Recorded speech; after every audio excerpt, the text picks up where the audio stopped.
24 hours. That's what the briefing said this morning. We assessed the window at approximately 24 hours.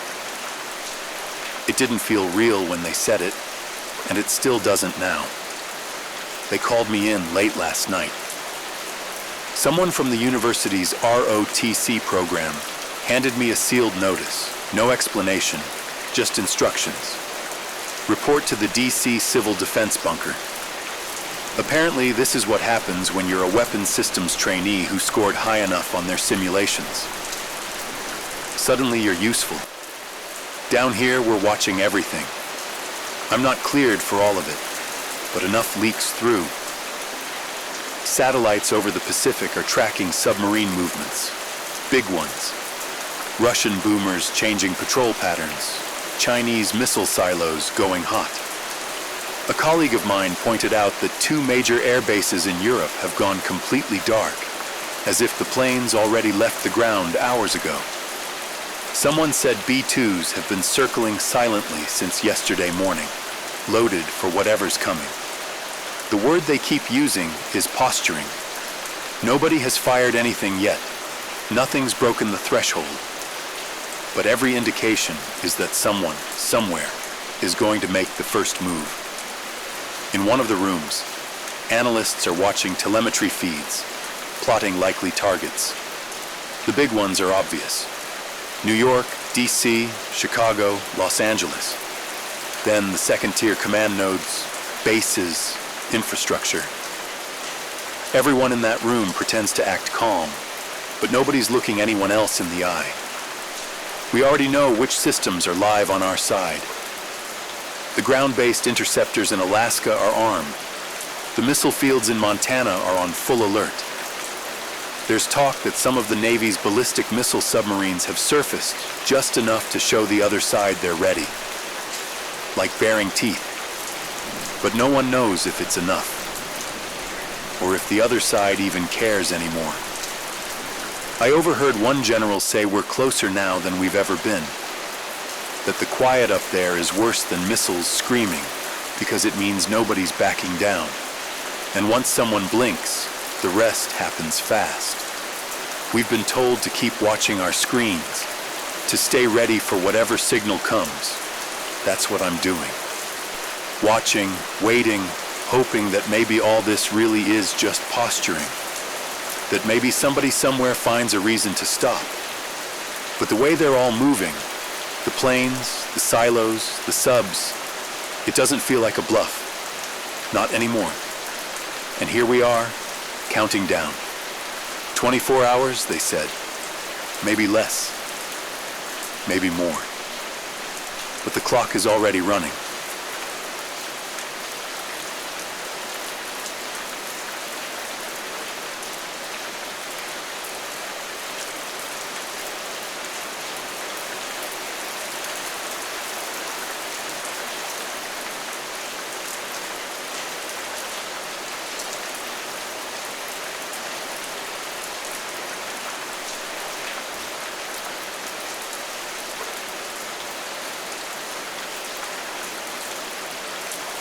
Down here, time feels different, slower, heavier.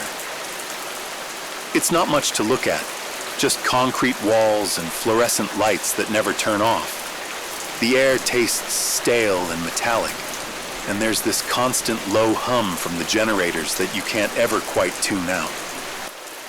People keep to themselves mostly. Soldiers line the corridors, rifles slung but hands always closed. Some stand at attention, others slump against the walls, staring at nothing. They look like statues until you catch the slight tremor in their fingers, or the way they keep glancing at the exit doors, like maybe they could run if they had to. Technicians sit at their consoles, adjusting dials that probably don't even need adjusting, just to keep busy. The monitors flicker with maps and numbers and streams of code. Every once in a while, one of them mutters something about telemetry or signal loss, but nobody really explains anything to the rest of us. A few civilians are here too. Support staff, I think. maybe families of senior officers.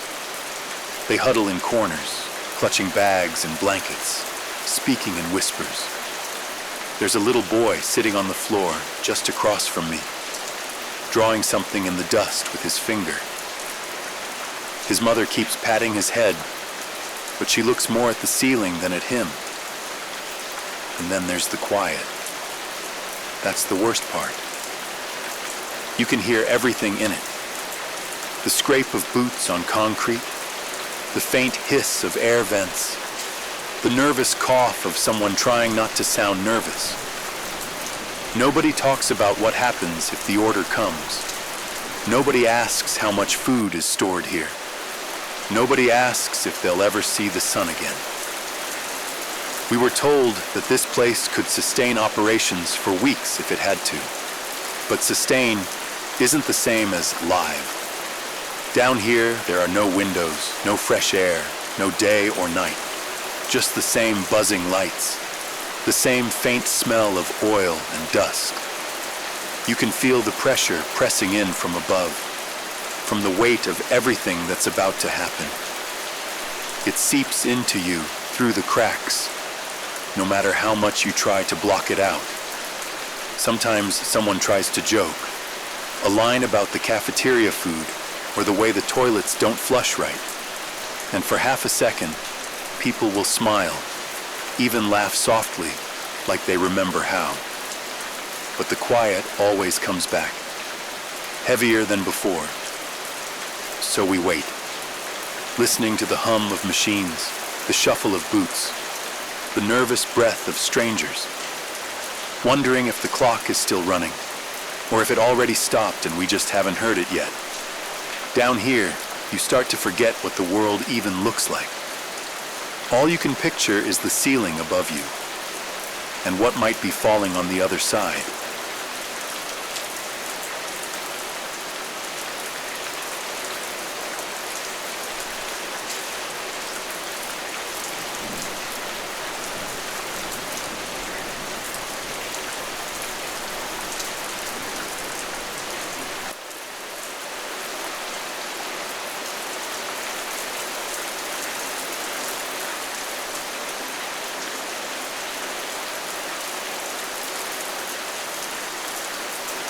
Even down here, they talk about what's happening above. Not just the troops deploying or the planes circling overhead, but the monuments.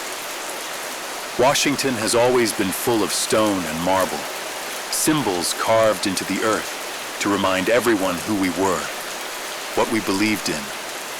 And now they're treating those stones like they matter just as much as the people hiding in basements. Yesterday, one of the officers mentioned teams being sent to cover the Lincoln Memorial. Apparently, they've built a temporary steel frame around the statue, lined it with sandbags and blast-resistant fabric. They say it won't stop a direct hit, but maybe, just maybe, it'll keep the pieces together long enough to rebuild. The Washington Monument is different. Too tall, too exposed. They've evacuated the area, sealed it off, and left it to fate. It's just a needle of white stone stabbing at the sky now, daring someone to try and break it. At the National Archives, workers in hazmat suits have been moving priceless documents, the Declaration, the Constitution, everything, into reinforced vaults deep underground. Some say those vaults could survive even if nothing else does. Even the Smithsonian has sent out crews. Not to save everything, there isn't time, but to wrap and store what they can. Artifacts packed into padded crates and lowered into basement bunkers, rows of history waiting in the dark. The Capitol building, they say, is rigged with fire suppression and structural bracing. Nobody expects it to survive untouched, but maybe they can stop it from collapsing completely, at least long enough to stand back up again someday. It's strange, isn't it? The way they're scrambling to save statues and papers, even as whole neighborhoods empty out, even as streets fill with abandoned cars. Like if they can just save a little piece of the past, maybe we'll have something to come back to. It makes you wonder, are we protecting these monuments, or are they protecting us? Holding on to their weight so we remember what we're fighting for. Above ground, crews still work through the night, covering, bracing, hiding what they can. Down here, we just wait, imagining the sandbags piled high, the vault doors swinging shut, the marble columns wrapped in steel, hoping it's enough. Hoping there'll still be something left to remember when it's over.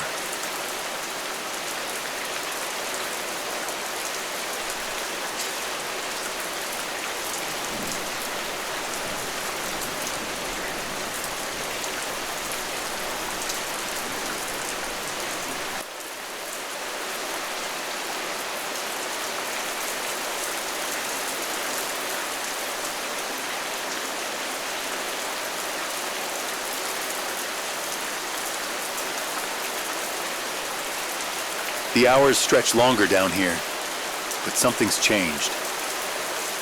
For the first time since I arrived, whispers float through the bunker. Rumors, fragments of news, voices trying to find solid ground in the chaos. A transmission crackled through the radio this morning. Officials say talks are still happening. They insist that a diplomatic solution might still hold. Some claim that satellite images show missile silos powering down, that a few ships have turned away from their patrol routes. But then another message came in, less hopeful. An intercepted signal suggesting a possible early launch sequence from a foreign command center. No confirmation, just static and scrambled words. The tension's thick enough to cut with a knife. Soldiers pace faster. Technicians work longer shifts, and the civilians grip each other a little tighter. No one dares to say it aloud, but we all know. Hope is fragile. The commanders hold meetings behind closed doors, their faces tight, their voices low. Sometimes I catch phrases, escalation risk, fail-safe procedures, stand-down orders. It's like watching a high-wire act without a net. One wrong move, and everything falls. Still, the thought of talks continuing, even just a chance, pulls at everyone's hearts. We want to believe that the world isn't ready to fall apart yet. But down here, the clock keeps ticking.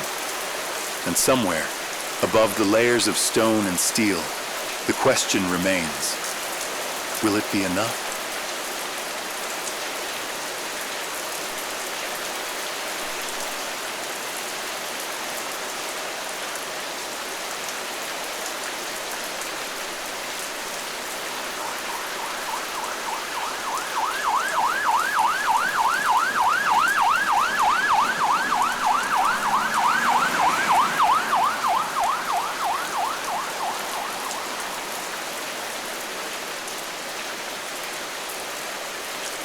The briefings came early this morning. 20 hours remain. There's no longer talk of if, only when.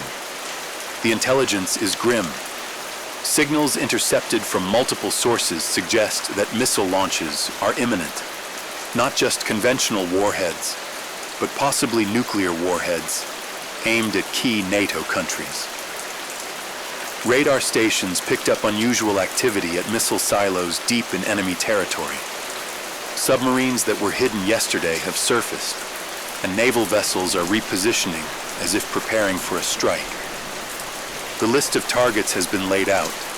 Capitals, military bases, communication hubs, places that would cripple the Alliance's ability to respond. Inside the bunker, the atmosphere tightens even more. The hope from yesterday feels like a fragile thread now fraying fast. Still, procedures must continue. Soldiers check and recheck their weapons. Technicians monitor every blinking light, every sensor reading. Communications are kept open, but every message feels like a whisper in a storm. 20 hours. Enough time to prepare. Not enough time to feel safe. And somewhere above us, the countdown continues.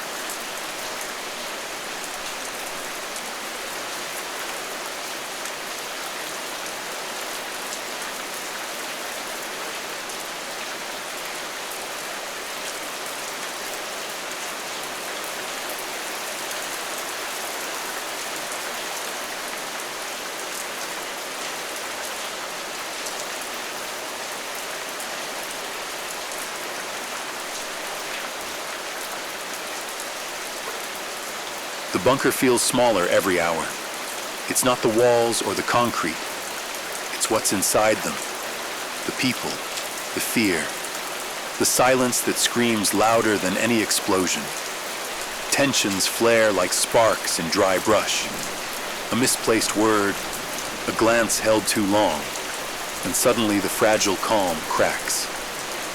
In the mess hall, I overhear a heated exchange. "Why are you always so on edge?" One soldier snaps, voice low but sharp.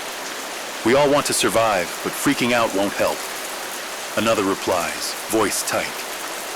"Easy for you to say. You don't have kids waiting for you at home." They stare, breath shallow, eyes darting, a battle of wills beneath the surface. Around them, others watch silently, some nodding, others looking away.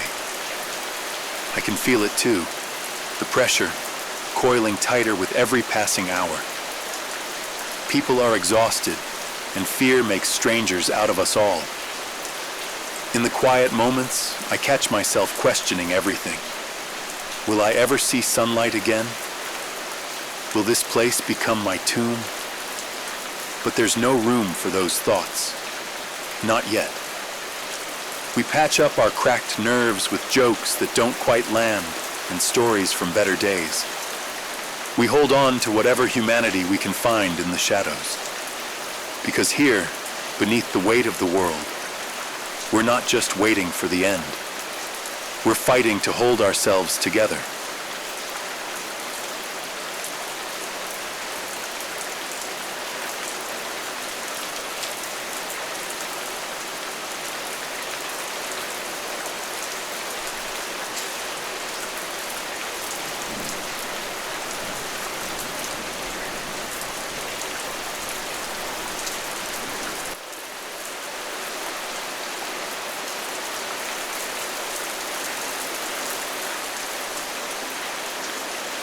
The radios have started to falter. Static bleeds into every channel. Frequencies crackle with bursts of white noise, swallowing words before they fully form. In the comms room, a lone operator named Elena sits hunched over her console, fingers dancing nervously across dials and switches. She's been trying for hours to hold a signal, any signal, from outside the bunker. Sometimes she catches a phrase, a word, a broken sentence. Attack imminent. Hold position. All units retreat. But just as quickly, the connection fractures, replaced by an empty hiss or distorted bursts. Elena doesn't speak much. Her world has shrunk to this chair and these fading voices. She wears headphones that seem too big for her, shielding her from the bunker's restless noise. The others come and go, checking in, but they don't expect miracles. Yet every time the radio flickers to life, there's a flicker of hope, a chance that someone somewhere is still out there, still fighting, still trying. But the silence always returns, thick and suffocating. It's a reminder that in war, the loudest sound is often no sound at all. And as the signals grow weaker, so does the hope.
2 hours remain. The bunker buzzes with a nervous energy, thick and unrelenting. Outside, the rumble of engines breaks the heavy silence as the U.S. Air Force's E-4B Night Watch, the so-called Doomsday plane, lifts off from Andrews Air Force Base. This massive flying command center is built to keep the nation's leadership in the air during a nuclear attack or other catastrophic events. It's armored, equipped with advanced communication systems, and designed to survive even a direct hit. Tonight, it carries the president and top officials into the uncertain skies, a last refuge, a mobile fortress beyond reach. Back inside the bunker, the news spreads quickly. For some, it's a grim reassurance, a sign that preparations are underway. For others, it's a bitter reminder of how close the threat really is. The commander's face tightens. Some soldiers exchange worried glances. Voices rise quietly at first, whispered fears and questions without answers. A young soldier sinks to the floor, overwhelmed, while a mother soothes her child with trembling hands. In the command center, technicians race to keep lines open, shouting terse updates while battling their own rising panic. The veteran officer who stood so steady now runs a hand through his hair, eyes dark with worry. Jokes are forced, smiles faint. Every breath feels heavier. And underneath it all, the crushing weight of not knowing what comes next. 2 hours remain. The countdown is relentless. And in this underground vault, we prepare to face the unknown.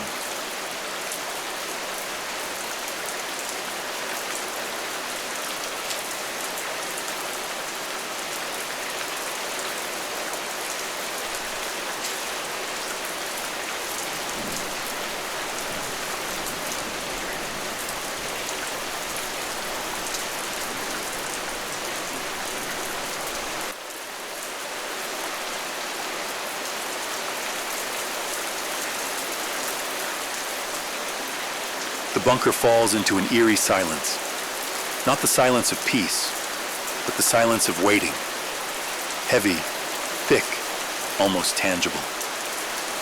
It's the kind of quiet that makes every small sound echo like thunder.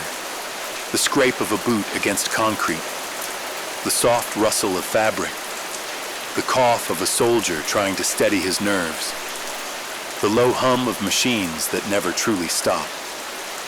The tension that's been coiled tight these past hours now feels stretched thin, like a fragile wire ready to snap at any moment.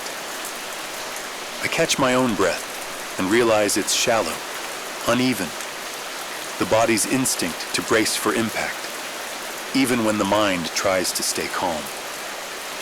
Around me, faces are calm, almost expressionless, but their eyes betray a storm of thoughts and fears beneath the surface.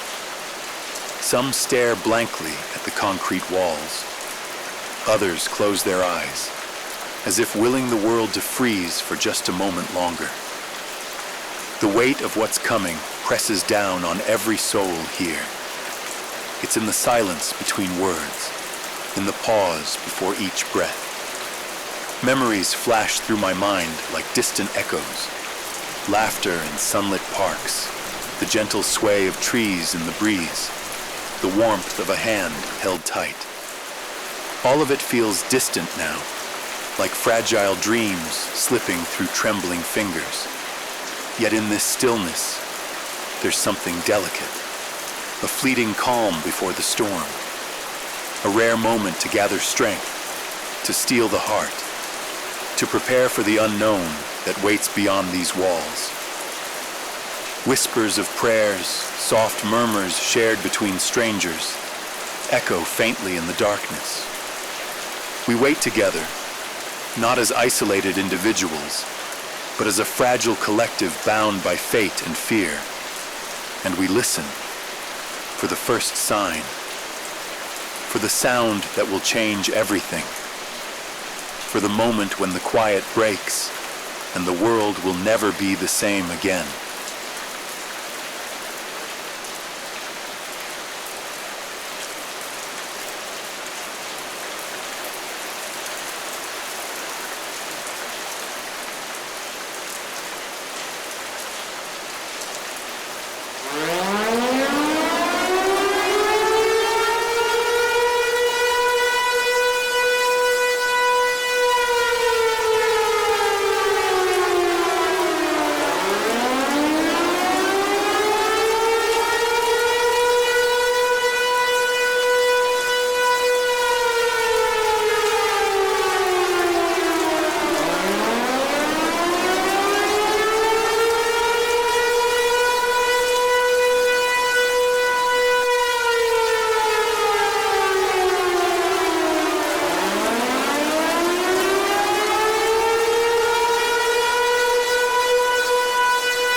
Confirmation came with brutal clarity.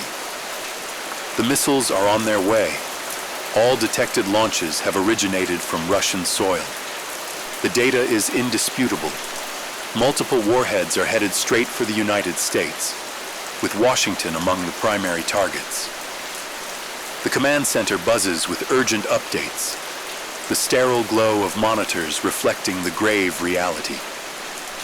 Outside, the E-4B Night Watch, the doomsday plane, soars high above the clouds, a flying fortress keeping the nation's leadership aloft and connected, prepared to manage the crisis from the skies. Down here in the bunker, a heavy silence falls. The countdown that once felt distant now looms impossibly close. Hearts race, breaths catch. Then a low rumble, deep and terrifying, shakes the very walls around us. The bunker trembles, a violent shudder that rattles equipment and echoes in every bone. Seconds pass in frozen horror. Then another and another. The sound grows, a relentless barrage of distant detonations, each one a brutal strike against the world above. The walls shudder again and again, as if the very earth itself is being torn apart. A symphony of destruction, carrying with it the weight of irrevocable change.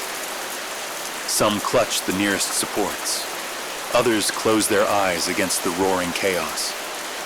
The air vibrates with the force of each blast, the ground beneath trembling like a living thing in agony. And through it all, the grim realization settles in. This is no longer a threat. This is war. The nightmare has truly begun. And in this underground fortress, we hold on to each other, to hope, to the fragile promise of survival.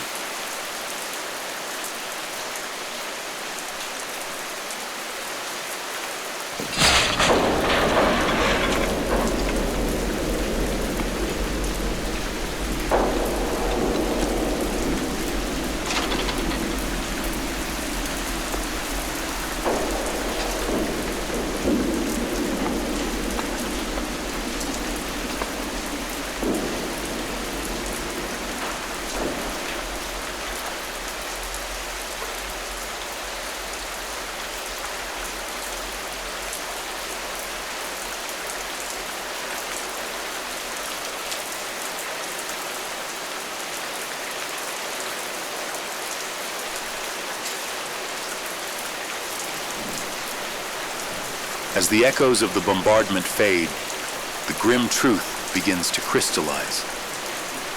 This was not just an attack. It was the largest, most devastating coordinated strike ever recorded in human history. More missiles launched than in any previous conflict. More destruction wrought than the combined fury of World War II. Reports filter in from surveillance and monitoring systems.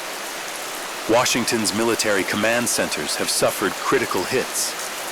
Communication hubs lie in ruins. Power substations are dark and lifeless. Iconic landmarks, symbols of a nation's history and resilience, stand scarred and battered. But amid the devastation, no new launches have been detected. For now, the skies remain eerily quiet beyond the initial storm.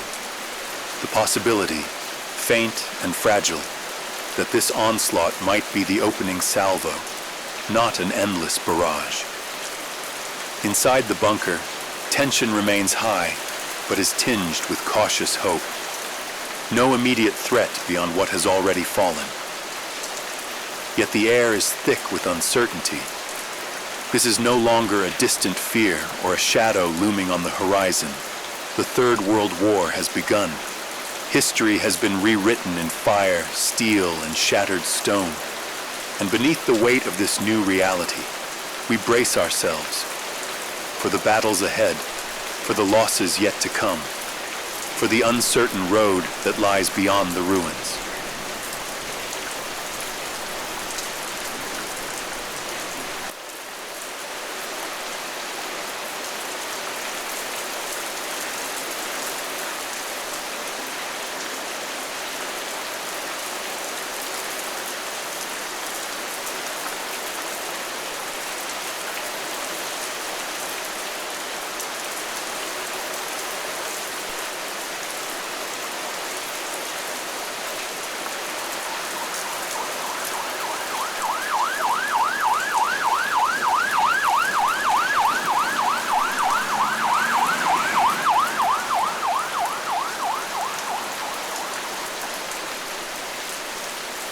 Despite the devastation, one truth remains unshaken.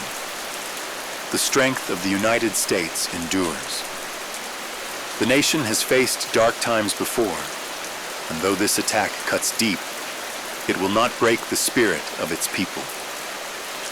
Leaders and citizens alike vow that these losses, these precious lives taken, will not be forgotten. The call for justice, for retribution, echoes through the halls of power. In a rare and solemn address broadcast from the airborne E-4B Night Watch, the President's voice is steady but resolute. He promises that America will not only endure, but will respond with overwhelming force. Those responsible for this assault will be held accountable, he declares.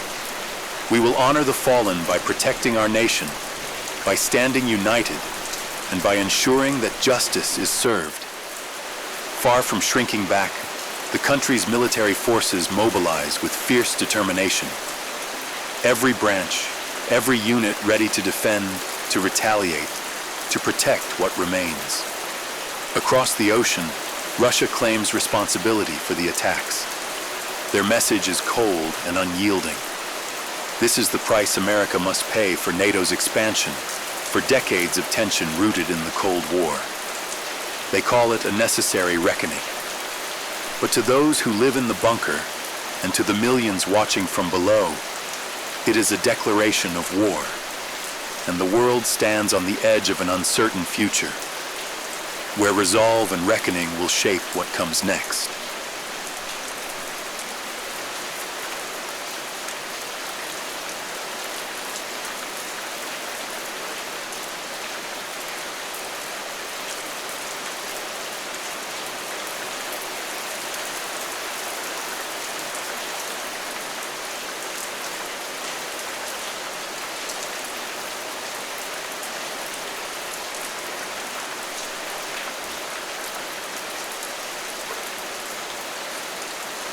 The world we knew has vanished, replaced by a harsh new reality. From the ashes of destruction, the survivors rise. In underground bunkers, in shattered cities, in quiet corners far from the chaos, humanity clings to life. The path ahead is uncertain and fraught with peril. But in this darkness, a spark remains. A spark of resilience, of hope, of unwavering determination. We carry the memory of those lost, the lessons of what has come before, and the will to rebuild. No matter how deep the shadows, the human spirit finds a way to shine. This is not the end. It is a beginning. And as the world slowly awakens from the nightmare, one truth stands clear. We endure. We survive. And together, we will face whatever comes next.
Hours.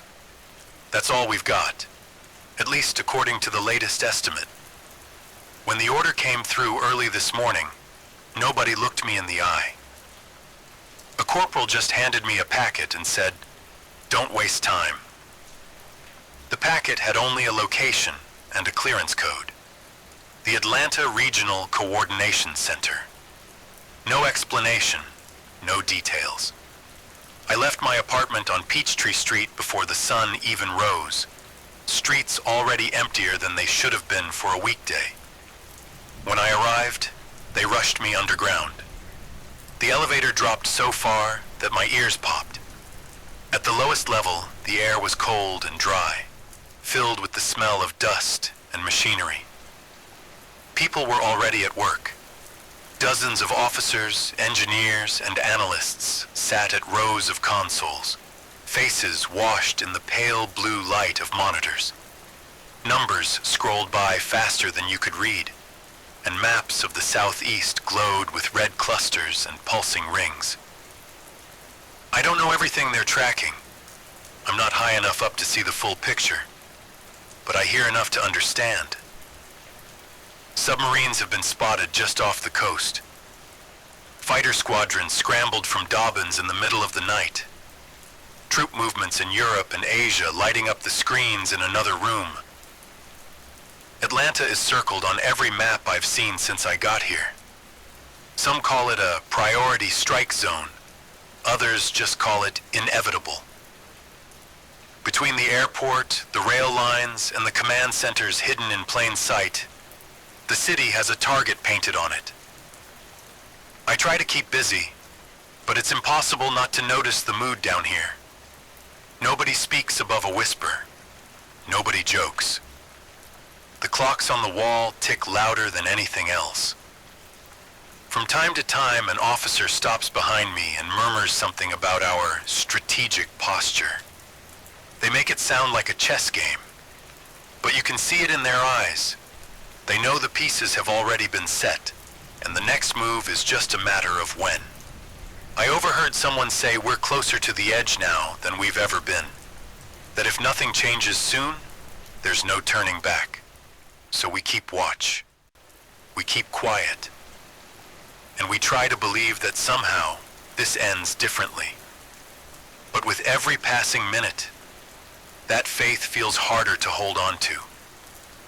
Because now there are only 12 hours left, and nothing can stop the clock from running down.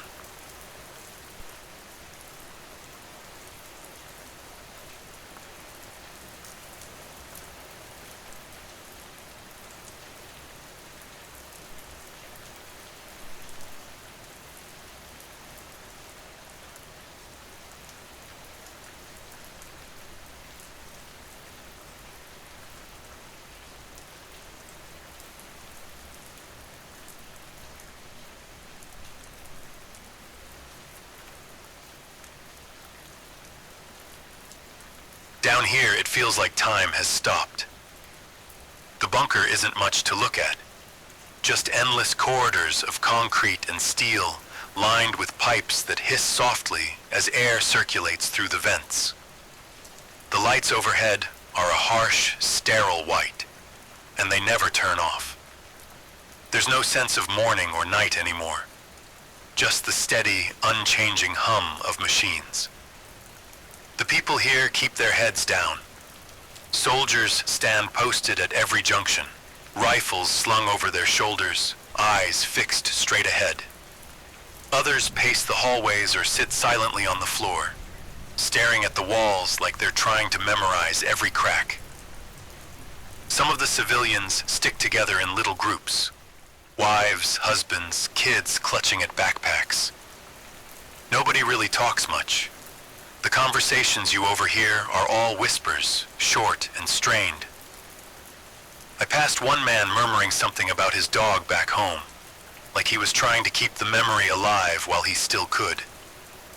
There are rows of workstations in the operations center, each one manned by someone in uniform or a technician from the outside.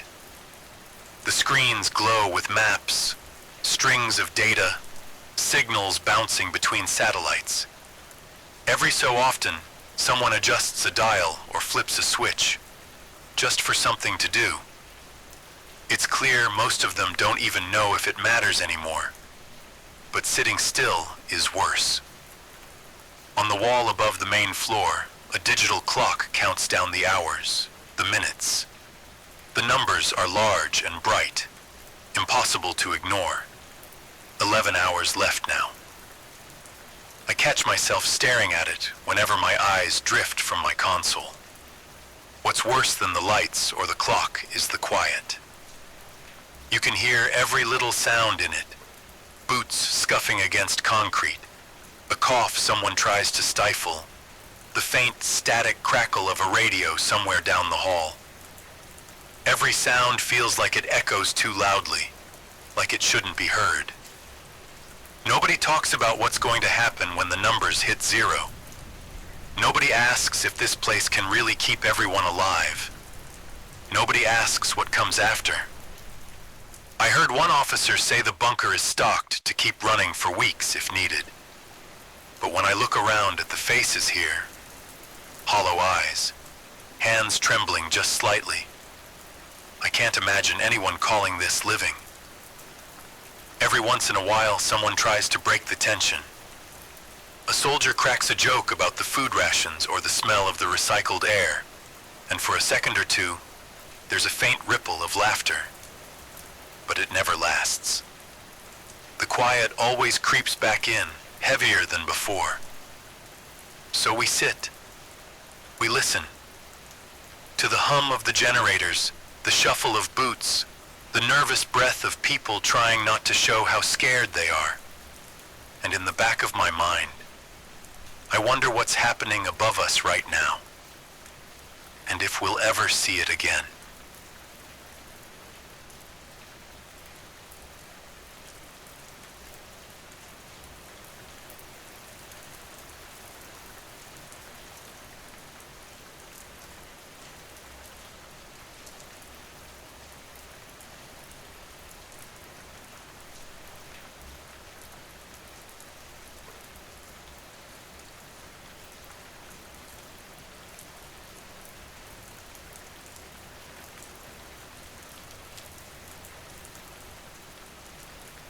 Even underground, you can't stop your mind from wandering.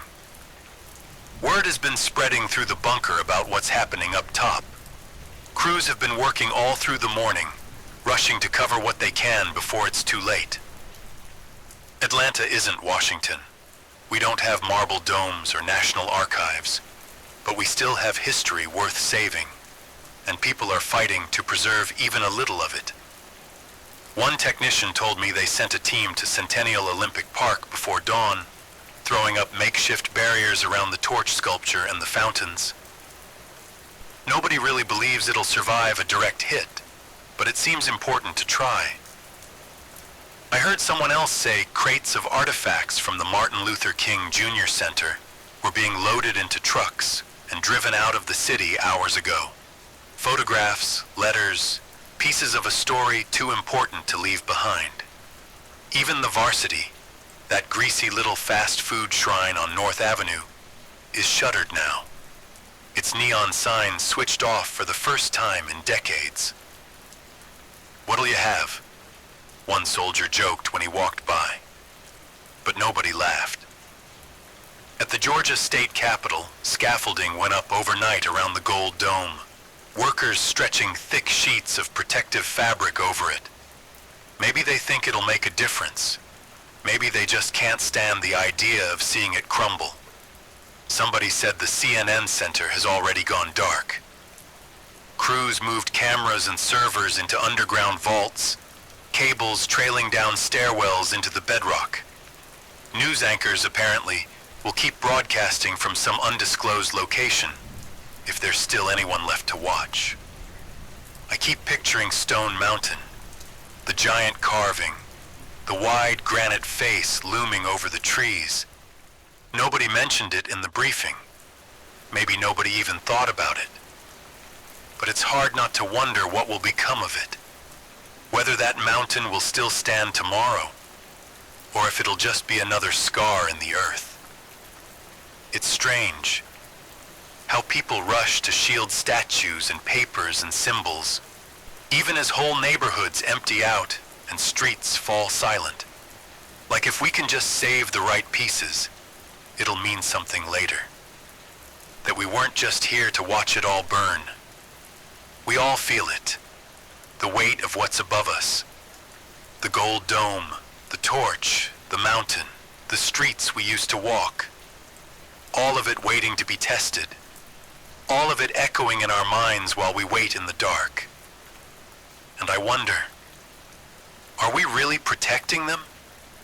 Or are they protecting us, reminding us what we're holding on for?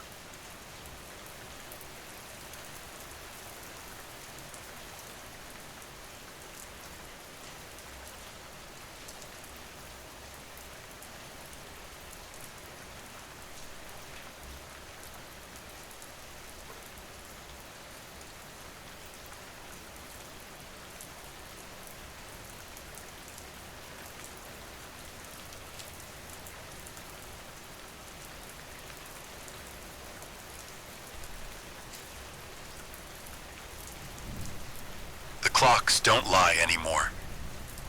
Somewhere above us, the final call must have already been made. The chatter in the command room has stopped pretending otherwise. No more hopeful murmurs about negotiations or de-escalation.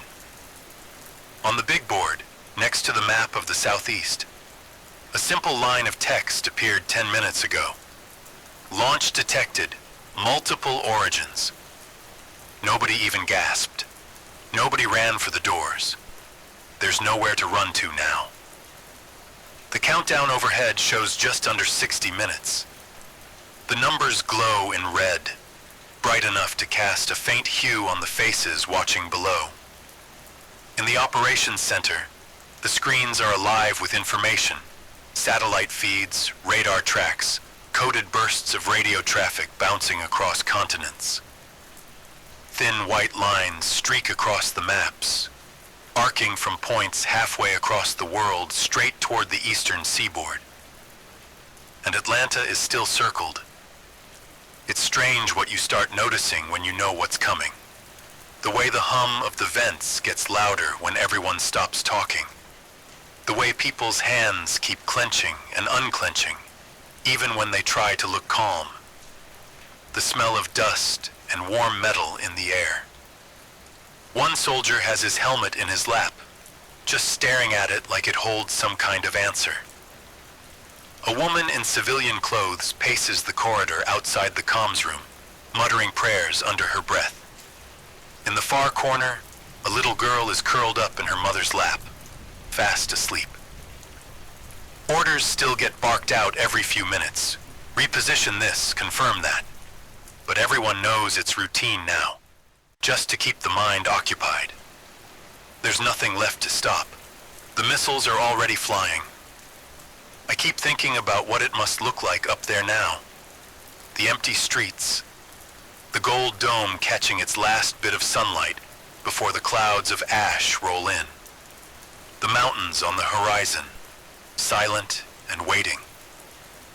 We're told the bunker can take the first wave, that the steel and concrete packed around us are enough to hold, that will endure.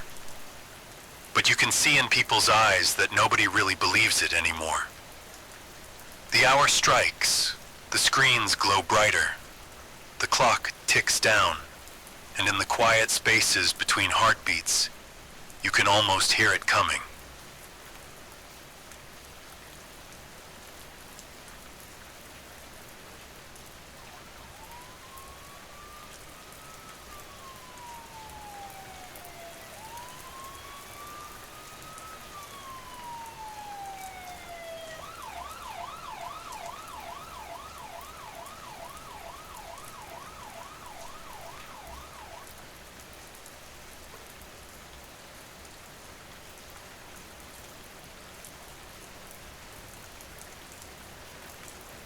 It's almost quiet now. Not the kind of quiet you'd expect in a place full of people, but something heavier, more deliberate. Like everyone has finally run out of words. The clocks keep ticking. The red numbers burn brighter with each passing second. But nobody looks at them anymore. They don't have to. You can feel the time moving, even without watching it. In the command center, the operators have stopped shouting updates. There's nothing more to track, no decisions left to make.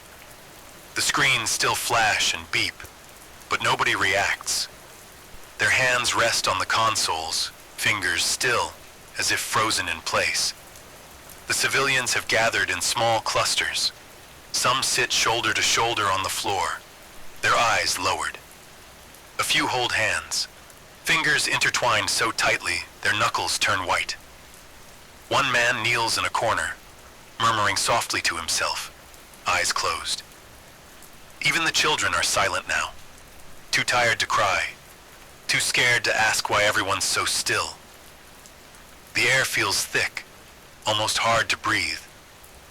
Every sound, the scrape of a boot, the faint hum of a generator, seems louder than it should, like it's echoing through a vast, empty cavern. I catch myself holding my breath, like exhaling would somehow break the spell. You can feel it in everyone here. This strange, fragile calm. The kind that comes when you realize there's nothing more to do. No more plans to make, no more chances to change the outcome. We've all seen the lines on the map. We've all heard the words, confirmed inbound. And so we wait. For the ground to shake. For the light to come. For the world above us to end. Somewhere behind me, a faint voice begins to hum a tune I don't recognize. Soft and low, like a lullaby meant to soothe a frightened child. No one tells them to stop. I glance around the room, and for the first time all day, everyone's eyes seem to meet. Not in panic or anger, just quiet understanding. If this is how it ends, then at least none of us will see it alone. And in that stillness, we wait.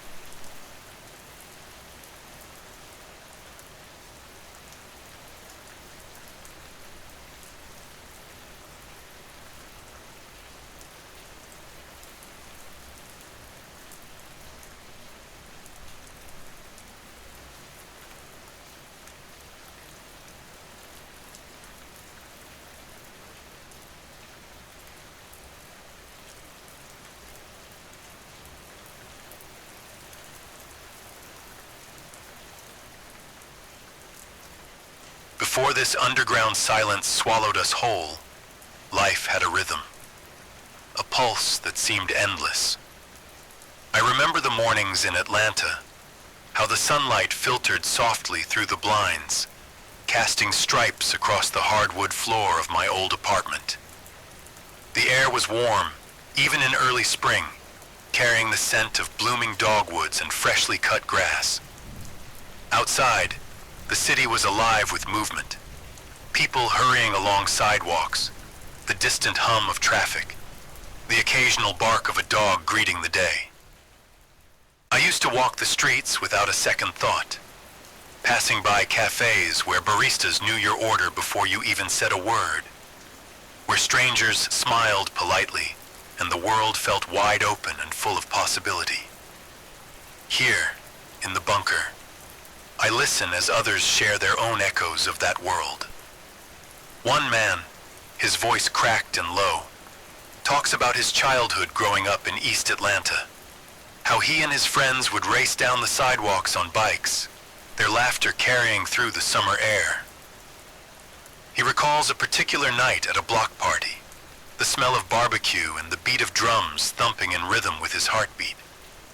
He smiles briefly, eyes distant, like reaching for a memory just out of reach. A woman speaks softly about her mother's peach trees, planted in the backyard of a small house that no longer stands.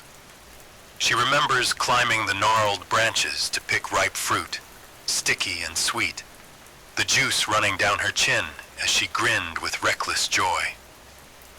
That house, she says, was more than wood and nails. It was a sanctuary, a place of comfort and laughter that the world outside couldn't touch. Another shares stories of college days at Georgia Tech, the camaraderie in late-night study sessions, and the exhilaration of football games where the crowd roared like thunder, filling the stadium with a sea of orange and white. He speaks of friends made, lessons learned, and dreams dreamt beneath the southern sky. We talk about the simple things too, the taste of fresh peaches from the farmer's market, the feel of a cool breeze on a humid afternoon, the comfort of old songs playing on the radio as the sun dipped low behind the cityscape. Each story is a thread, weaving a tapestry of a world we might never see again.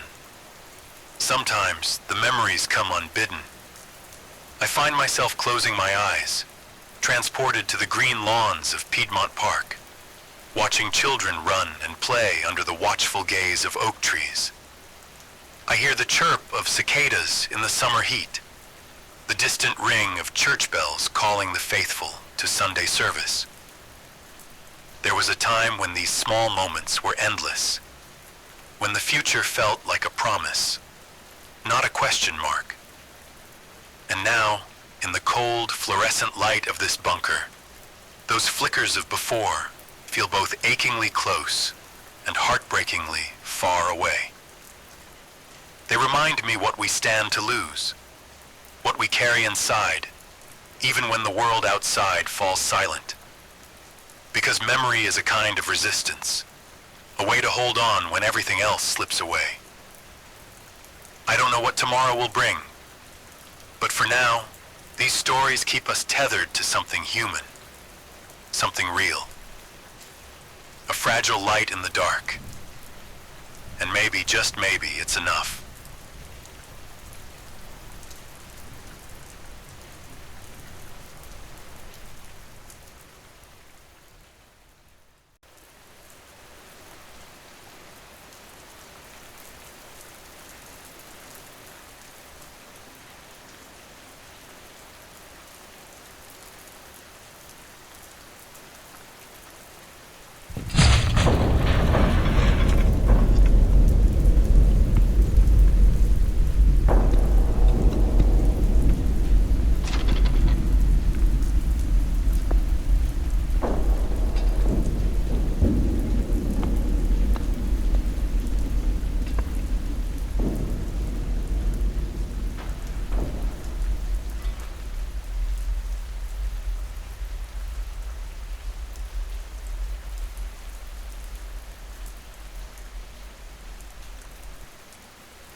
The ground shudders.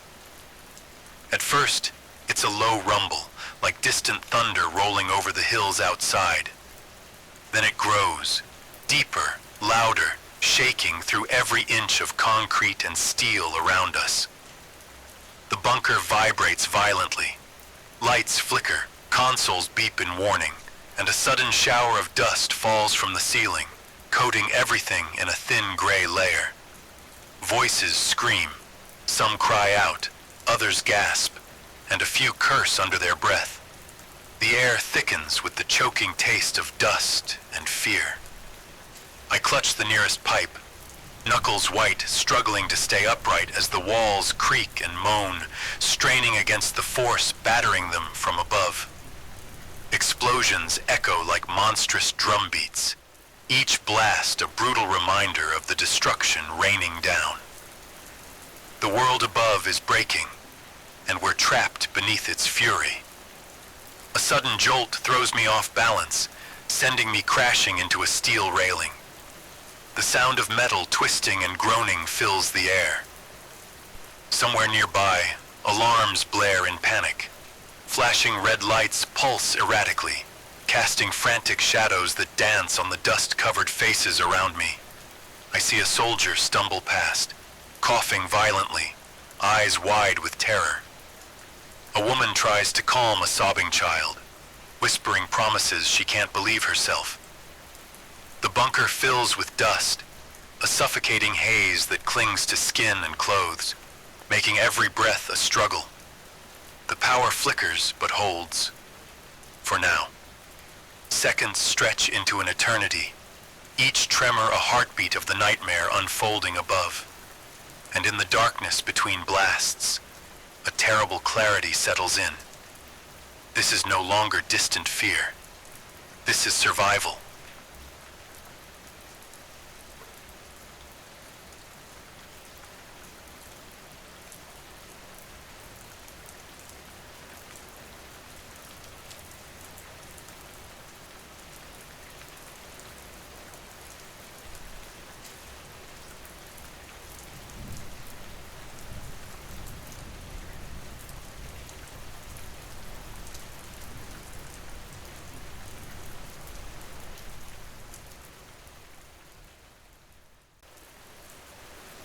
The shaking slows down. The constant banging that made the ground tremble and the walls shake has quieted at last. A heavy silence fills the bunker. It's not peaceful, more like a pause where everyone holds their breath, waiting to see what comes next. Voices speak softly now. Radios crackle with slow, careful updates. From the command center, a calm voice comes through the speakers. All missile launches have stopped. No more missiles are heading toward Atlanta at this time. People around me breathe out slowly, some closing their eyes for a brief moment. There's relief, but it's quiet and careful. No one is celebrating yet. We all know the damage done. The city above is hurt badly. Buildings broken, streets empty, smoke rising. Inside the bunker, the only sounds are the hum of machines and the soft footsteps of soldiers checking their gear. Technicians look closely at their screens, watching for any sign of new threats. Families whisper quietly, trying to comfort each other. Still, no one feels safe. The night feels long, and the unknown waits outside. No one dares to let their guard down. We wait.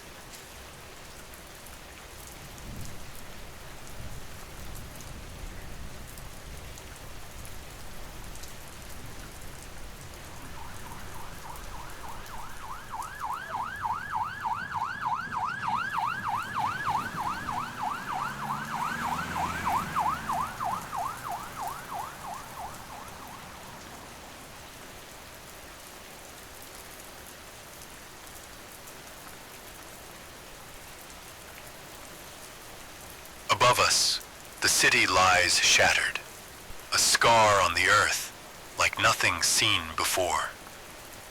This was no ordinary attack. It was the largest assault Atlanta has ever faced, maybe the largest in history. Whole neighborhoods have been wiped out, reduced to rubble and ash. Skyscrapers, once symbols of ambition and pride, stand gutted and hollow, their steel frames twisted and blackened by fire. The streets, once vibrant arteries pulsing with life, are now choked with debris. Broken glass, crumpled cars, fallen power lines sparking dangerously in the dark. Smoke rises endlessly, thick and heavy, blotting out the stars and turning the night sky into a permanent gray. The smell of burning concrete and melted metal hangs in the air, choking and relentless. Bridges that connected the city's many districts have collapsed, or are so damaged they're unsafe to cross, leaving parts of Atlanta cut off and isolated. Familiar landmarks lie in ruins. The Georgia Aquarium's glass walls have shattered, its tanks drained and broken. Centennial Olympic Park is a field of scorched earth and twisted metal where fountains once danced. Power grids have failed across the city, plunging most areas into darkness except for emergency lights flickering sporadically. Emergency sirens scream through the ruins, a desperate call amid the silence, signaling ongoing rescue efforts amid the chaos. Despite the overwhelming destruction, signs of life persist. A lone dog howls somewhere beneath the rubble. A small group of survivors huddles in a basement, trying to hold on to hope. The scale of this devastation is staggering, a stark reminder of the destructive power unleashed in mere moments. Atlanta, a city known for resilience, now faces its darkest hour.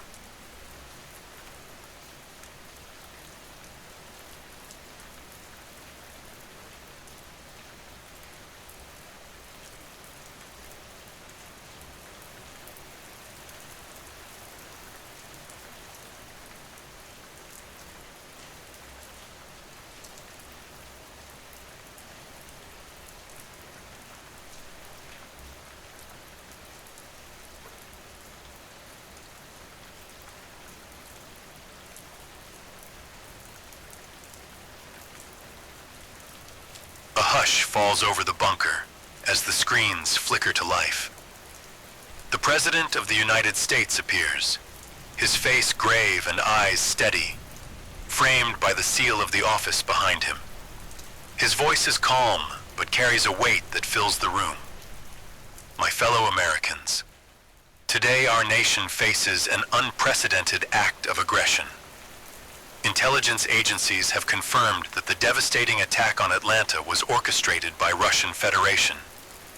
This assault was not only against a city, it was a direct strike at our people, our freedoms, and the values that define us. Let there be no doubt, America will respond with the full force necessary to protect our homeland and ensure the safety of our citizens. We stand united, resolute and ready to defend our nation. To those who seek to harm us, know this: your actions will be met with consequences that will reverberate across the globe. We will rebuild, we will endure, and we will emerge stronger. May God bless America. The broadcast ends, leaving a heavy silence behind. Around me, I see faces tightened by a mix of fear, pride, and determination. This message marks the moment when the quiet waiting ends and the fight truly begins.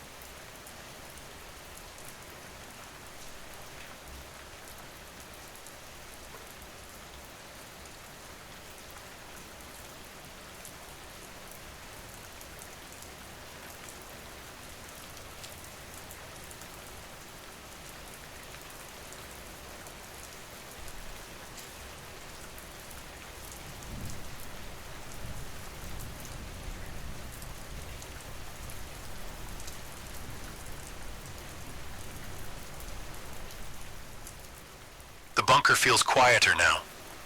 Outside, the world is forever changed, scarred by fire, shadowed by loss, but still breathing.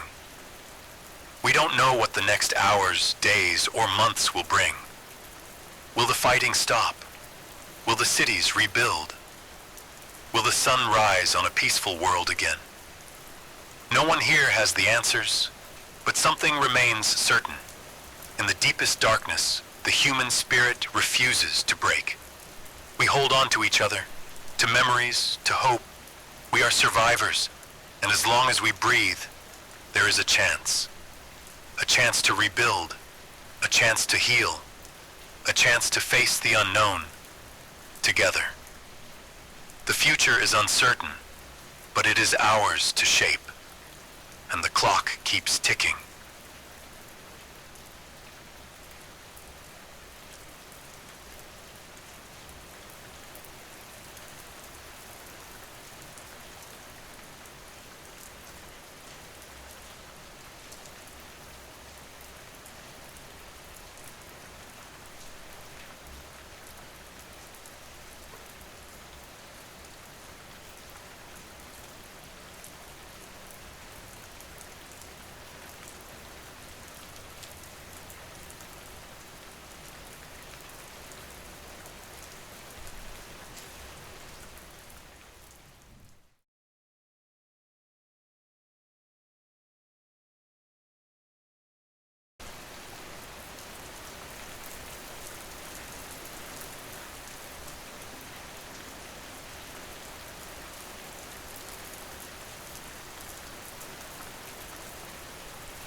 This is Daniel Hale, broadcasting from beneath what used to be Midtown Manhattan.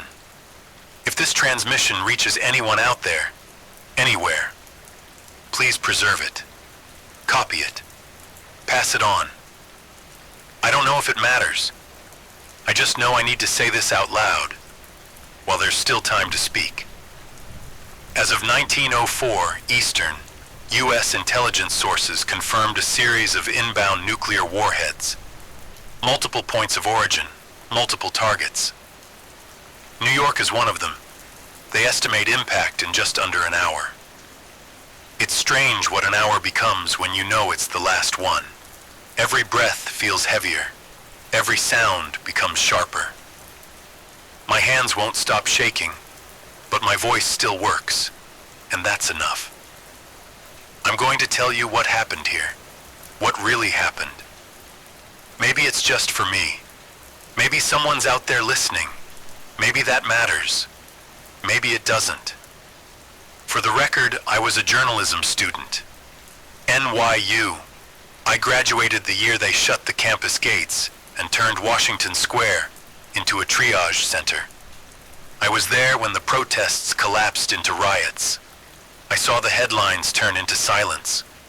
And now I'm here, speaking from the dark, counting down the last minutes of a city I loved. The streets above are empty. They've been that way for days now. Those who could, left. Those who couldn't, they're still here, hiding in basements, underground stations, wherever there was concrete thick enough to matter. But we always thought, somehow, New York would be spared. Too big to fall, too iconic, too central to destroy. That's the lie we lived with, even after the first city fell, even after the second, even after the East Coast was classified as a red zone. We kept telling ourselves, not here, not this city. I remember the moment the signal came through. It wasn't a siren, not this time. No warning message, just a line of static on the federal frequency, followed by silence. Then came the internal memo. Someone leaked it. Someone wanted us to know before it hit. That's how I found out.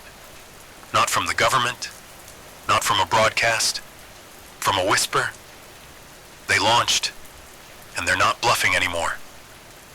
I was given a choice, run or hide. I chose this place. An old freezer room, 24 floors down, sealed and cold and full of dust. Not much, but the walls are thick, thicker than most. The generators are old, but they work, at least for now. And I have this transmitter. One more voice from the shadows. So this is what I'm going to do. I'm going to speak until the light comes, until the signal is cut, or the sky opens. I'm going to tell our story, not the military version, not the polished government line, the real one, street level, the kind of story you only hear when there's no more reason to lie. And if someone finds this one day, buried under steel and ash, I want you to know, New York didn't go down in silence. We spoke, we remembered, and we fought to be heard.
This is still Daniel Hale, and if anyone's still listening, you deserve to know how it began.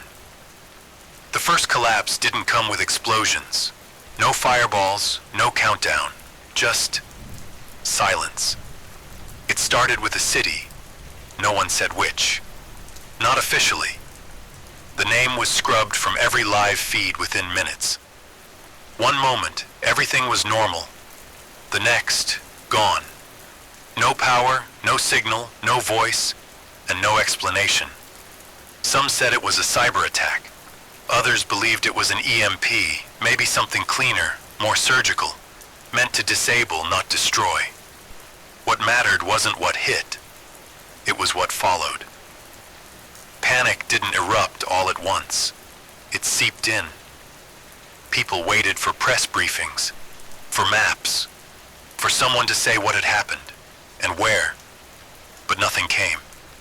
Instead, we got retractions, wiped headlines, identical statements from every agency, an isolated disruption, under investigation, contained, except it wasn't. Soon there were rumors, other cities going dark, whole regions where the grid had vanished overnight. No electricity, no internet, no escape. People started noticing strange patterns, like how all the affected areas shared certain characteristics. Transport hubs, financial centers, intelligence corridors, places with influence, places with reach, and then someone leaked a document. Not a map, a list, targets, probables. The kind of list someone builds when they're modeling a full-scale strike. It included the obvious: federal buildings, defense contractors, airfields, but there were other things too. Desalination plants, satellite relays, data vaults buried beneath corporate towers. Not just cities, systems, the bones and blood vessels of the country. Suddenly, no one felt safe. The media didn't report any of this, of course, but you could hear it, between the lines. When a news anchor stumbles and calls an evacuation a withdrawal, when a weatherman avoids saying the word fallout, when your favorite radio station starts looping public service announcements 24/7. I watched my neighbors board up their windows with no clear reason why. I watched soldiers deploy along bridges without ever saying who they were protecting us from. Some people tried to flee, anywhere, just away. Others locked themselves inside, convinced the worst had already happened. But the truth is, the first collapse wasn't the worst part. It was the waiting, the not knowing. Because if the first wave was this precise, this quiet, what comes next? We started whispering about targets. Not if, but when. Is the stock exchange still standing? What about the underground data farms in Utah? The deep ports? The space command centers? The bunkers no one talks about? The ones beneath mountain ranges and anonymous office buildings? And of course, New York. Always on the list. Always circled, too symbolic, too visible, but also, somehow, too real to imagine gone. So we hoped. Even as we watched the skies darken in places we couldn't name, even as the power grids flickered and failed, even as more and more cities slipped out of reach, we told ourselves, they won't go that far. They wouldn't dare. There's still time, but time doesn't answer. And now I sit beneath a hollow city, watching the final hour drain through the cracks in the world. And I wonder, did the first collapse ever stop? Or has it just been falling ever since?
never said the word target, not officially, not out loud.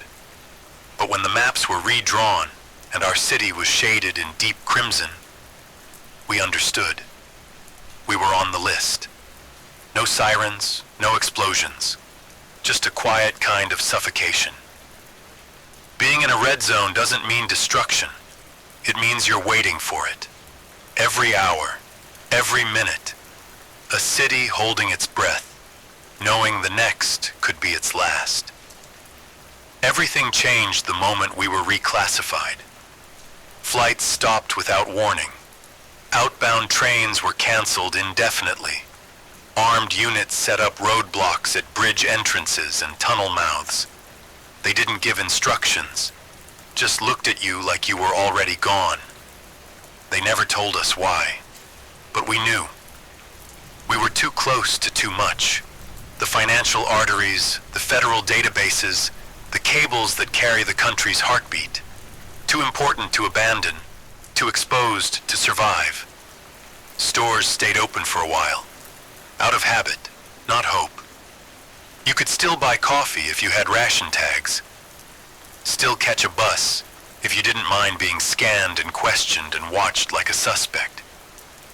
But nothing felt normal. It was like the city had been turned inside out. Lights still on, but no one really home. Empty chairs at restaurants, trains that ran without passengers, and everywhere, the silence of things waiting to fall. The government kept saying we were stable, that proactive measures were being taken, that everything was under strategic review, but no one believed the briefings anymore. They felt rehearsed, robotic, like the people delivering them had already evacuated and left behind voices on a loop. Every few hours, there was a new rumor that Russia had launched and we were next, that diplomatic channels had failed, that a sub was seen off the coast, that the missiles were already in the air, just not announced yet. People stopped asking if we'd be hit. They started asking when, and so we adjusted. We mapped out shelters, stocked stairwells with water and plastic sheeting.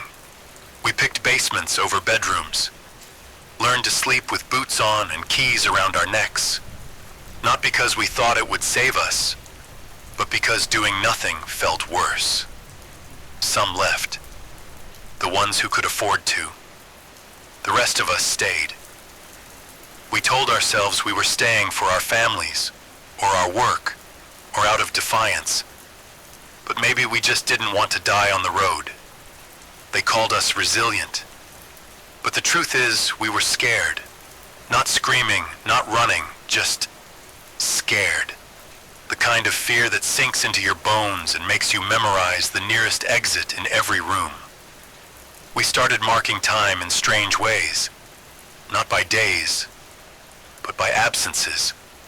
When the last newspaper vanished, when the last teacher stopped showing up, when the last elevator went out in a building too tall to walk. Still, we pretended. We had rooftop meetings, secret potlucks, whispered jokes about who'd get vaporized first. Laughter became survival. So did silence. No one wanted to admit it, but we all had the same dream. The flash of light, the wind without sound, the sudden weightlessness before the end. Every siren became a countdown. Every plane overhead a possible warning. Every moment a question. Is this it? And through it all, the city kept moving. Slow, muted, holding on. We were in the red, not dead. Not yet. But every ticking second brought us closer, and no one knew what tomorrow would sound like, or if there'd be anyone left to hear it.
Information used to be instant. News alerts, live streams, live maps. You could watch a war unfold in real time from your phone. But when the world began to crack, the first casualty wasn't infrastructure, it was truth. At first, they overwhelmed us with noise. Too many reports, too many sources, contradictions, retractions, updates that rewrote themselves every hour. One day, a target was confirmed, the next, denied. One channel warned of strikes, another said it was weather interference. One expert cried escalation, another called for calm. And in that chaos, no one knew what to believe. Then came the filters, quiet, invisible, websites that wouldn't load, search terms that redirected to security warnings. Videos disappeared mid-play, comments disabled, an entire vocabulary began to vanish. Strike, radiation, launch. You could say them out loud, but online they didn't exist anymore. Social media slowed to a crawl, not gone, just hollow. A timeline of nothing. Photos of pets, recipe videos, staged optimism, as if we could scroll our way back into denial. Then came the shutdowns. Independent outlets blinked off, one by one. Podcasts went silent. Newsletters stopped arriving. Even pirate signals began to fade, either jammed, erased, or absorbed. And what replaced them? Voices that never blinked, never paused, never changed tone. Government feeds that loop the same phrases every 12 hours. Remain indoors. Trust your authorities. Do not engage in speculation. This is a temporary condition. But the silence beneath the message said otherwise. I remember the first time I heard something real. Not on the news, in a stairwell. A stranger with a shortwave radio had caught a foreign broadcast, barely audible under layers of static. The voice was broken, strained, terrified. It said something like, multiple detonations confirmed, East Coast compromised, communication blackout likely permanent. They tried to translate it, but the words didn't matter. It was the tone, the fear in the voice. Not rehearsed, not filtered, just human. It didn't last long. A few minutes later, the signal was gone, either blocked or buried under another flood of white noise.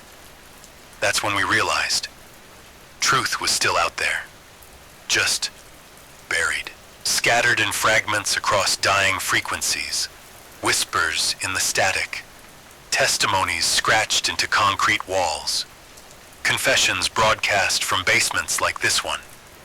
No one was telling the story anymore, so people started writing their own. Graffiti became news. Symbols replaced headlines.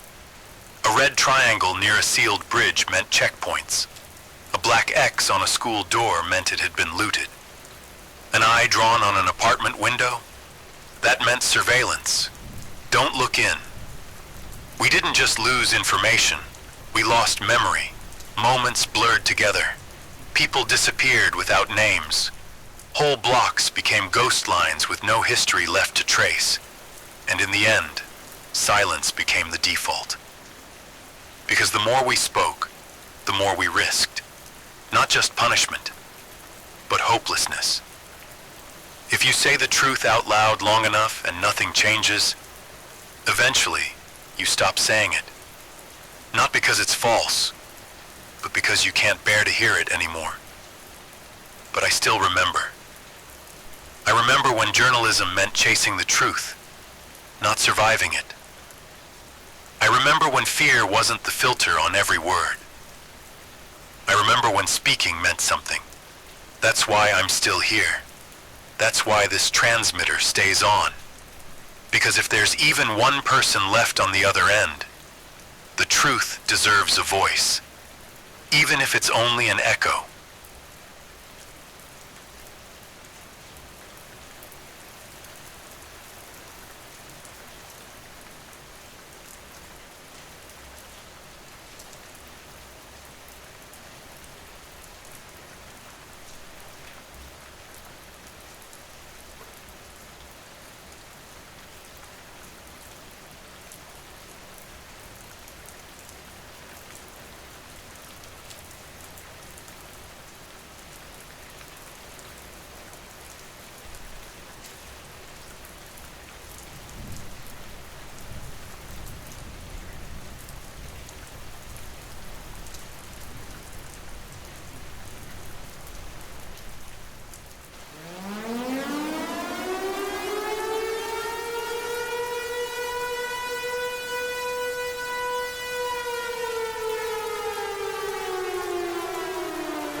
They didn't call it an evacuation.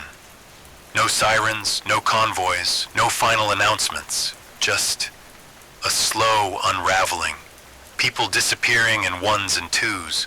Lights going out, apartment by apartment. Shops closing without notice.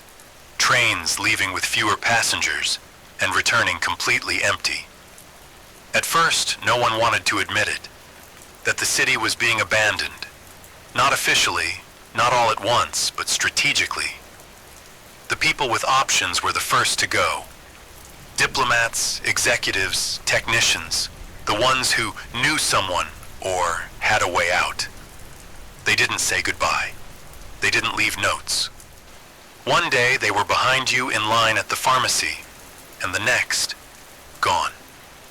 All that remained was a mailbox full of automated replies and a door that never opened again. Then came the relocations. Not forced, not quite. Just a series of subtle nudges. We advise temporary relocation for your safety.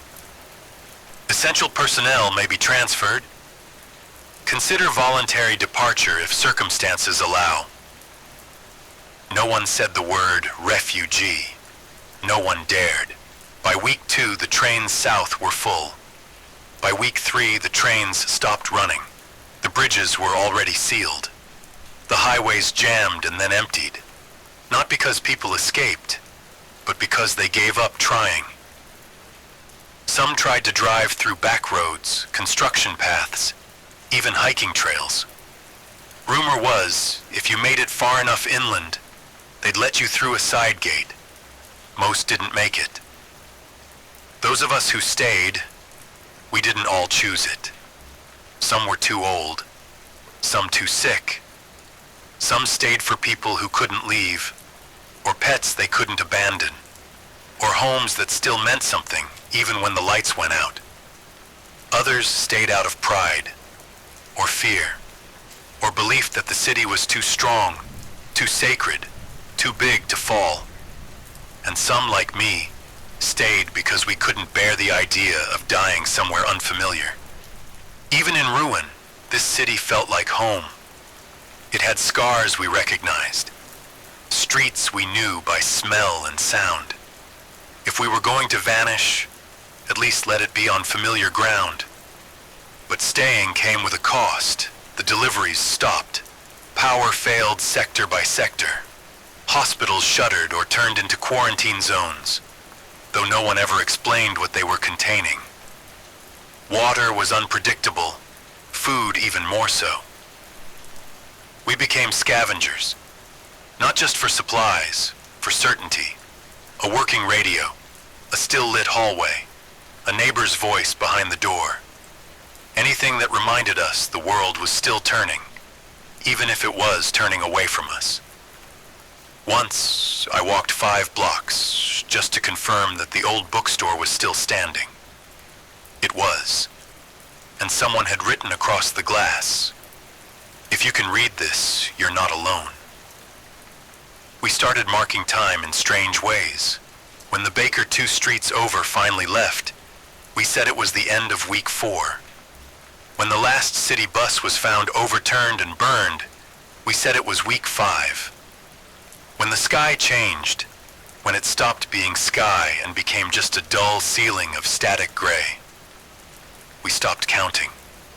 Some believed help was still coming, that convoys would return, that a corridor would open, that someone somewhere was still thinking about us.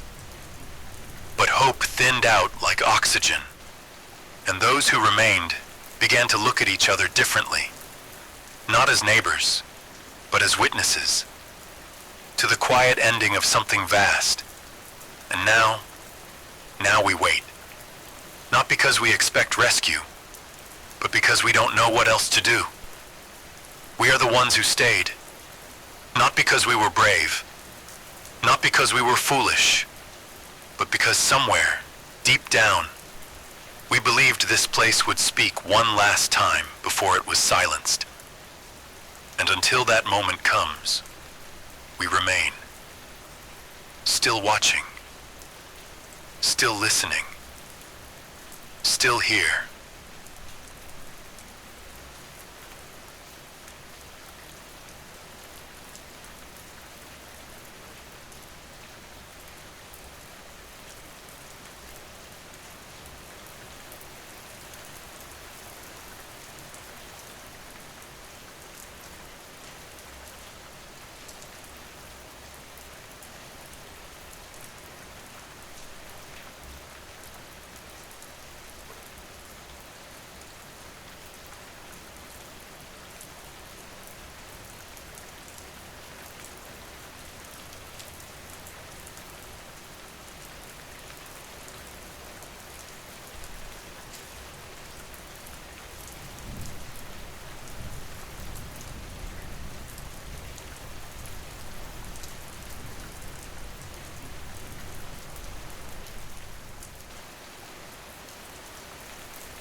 Down here, you hear things differently. No cars, no footsteps, just the hum of the generator and the quiet ticking of whatever time is left. Sometimes I think I can hear the city breathing, slow and shallow, like it's trying not to be noticed.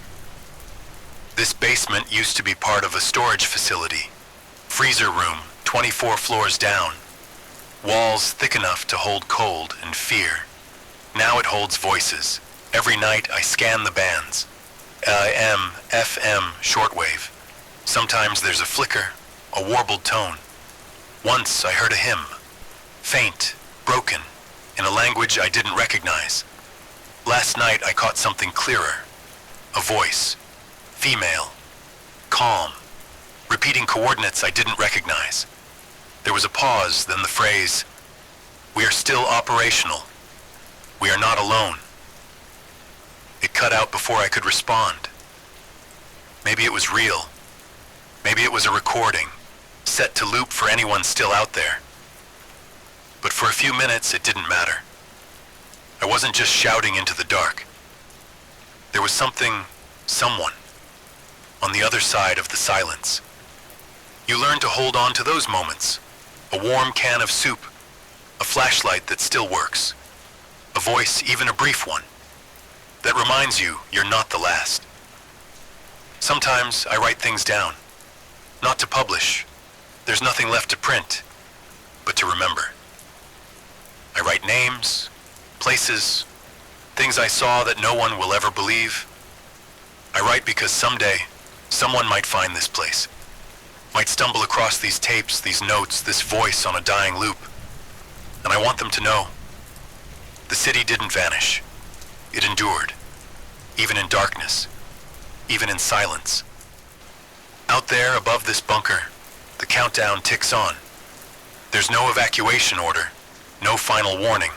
Just the quiet certainty that something is coming. Something fast.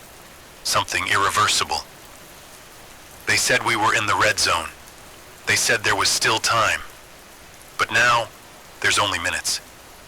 If this is my last message, if this is the end of the signal, then let this be the truth that survives. We didn't run. We didn't forget. We didn't fall silent. We spoke. We remembered. And we waited. Not for salvation, but for someone to hear us. And if you are hearing this, you are not alone. This is Daniel Hale, Midtown Manhattan, signal ending.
They always said Los Angeles would go out in flames. Sometimes it felt like prophecy. Not long ago, before the sirens and the scramble underground, you could feel it in the streets, a kind of static in the air, tension, restlessness. People drove like they were fleeing something no one could name. Grocery shelves half empty, gas stations with lines stretching around the block, news anchors smiling too much on air, their eyes darting between teleprompter and incoming alerts. Something was coming, and we all felt it. I remember walking home after a double shift at County General, sirens wailing in the distance. Cop cars, ambulances, fire trucks, all at once. A protest had turned into a brawl downtown. People were shouting about conscription, about satellites falling from the sky, about which cities would go first. And still, no one said the word. Not until it was too late. My name is Dr. Alan Reeve. I've spent the last 17 years stitching up stab wounds, treating overdose cases, and holding pressure on gunshot trauma in an ER that never sleeps. I've seen people die in ways you wouldn't believe.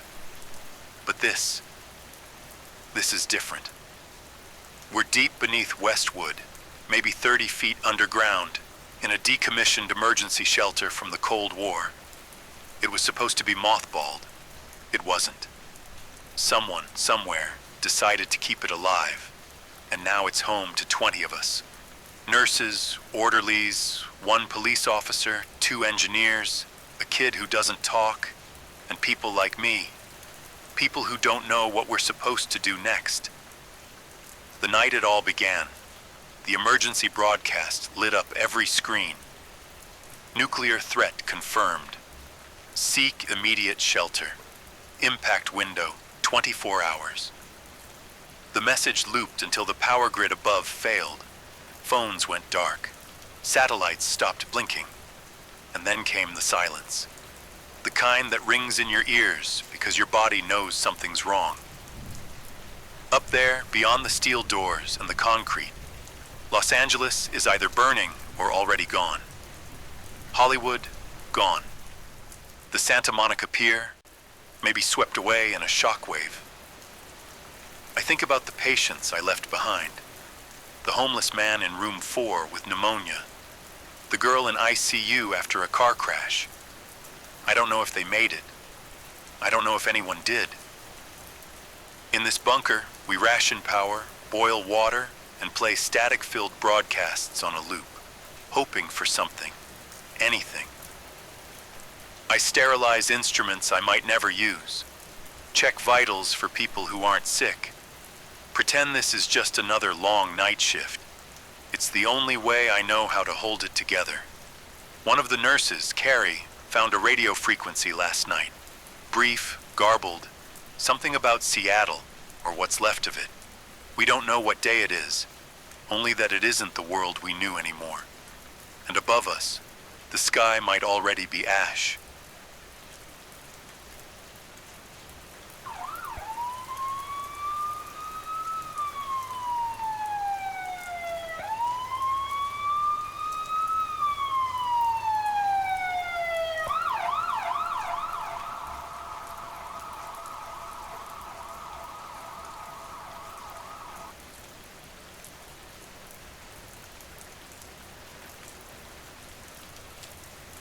Before the first missiles were launched, before the cities turned to smoke and rubble, the world was already cracking. I remember sitting in the hospital lounge on my overnight shift, watching the news flicker on the wall-mounted screen. It had become a routine, one I never wanted but couldn't stop. Every morning, new footage from the Baltic, from the Taiwan Strait, from the Arctic. Every headline colder than the last. Sanctions, skirmishes, provocations, retaliations, nations drawing lines in the sand and daring the others to cross. And we all knew someone would. It didn't happen overnight. It was years in the making. Trade wars evolved into cyber attacks. Proxy conflicts became open battles. Treaties crumbled, one by one. The old world order, fragile as it was, collapsed like a house of cards in a storm. I'd hear it from my patients too. People weren't just coming in for chest pain or broken bones. They came in with anxiety, insomnia, panic attacks. There was this collective breath being held across the city. Some tried to drown it in work, in parties, in distractions. Others stocked up on supplies or whispered about safe houses in the desert. No one said it out loud, but everyone knew something big was coming. I remember one night, a man in his 70s came in with a minor stroke. When I told him he was stable and would recover, he looked me dead in the eye and said, "I survived the Cold War. This time we won't be so lucky."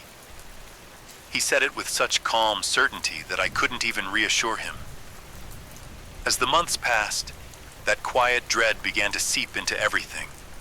You could feel it in traffic, more aggressive, in supermarkets, emptier shelves, even in the silence between conversations. And then one day, the news changed its tone.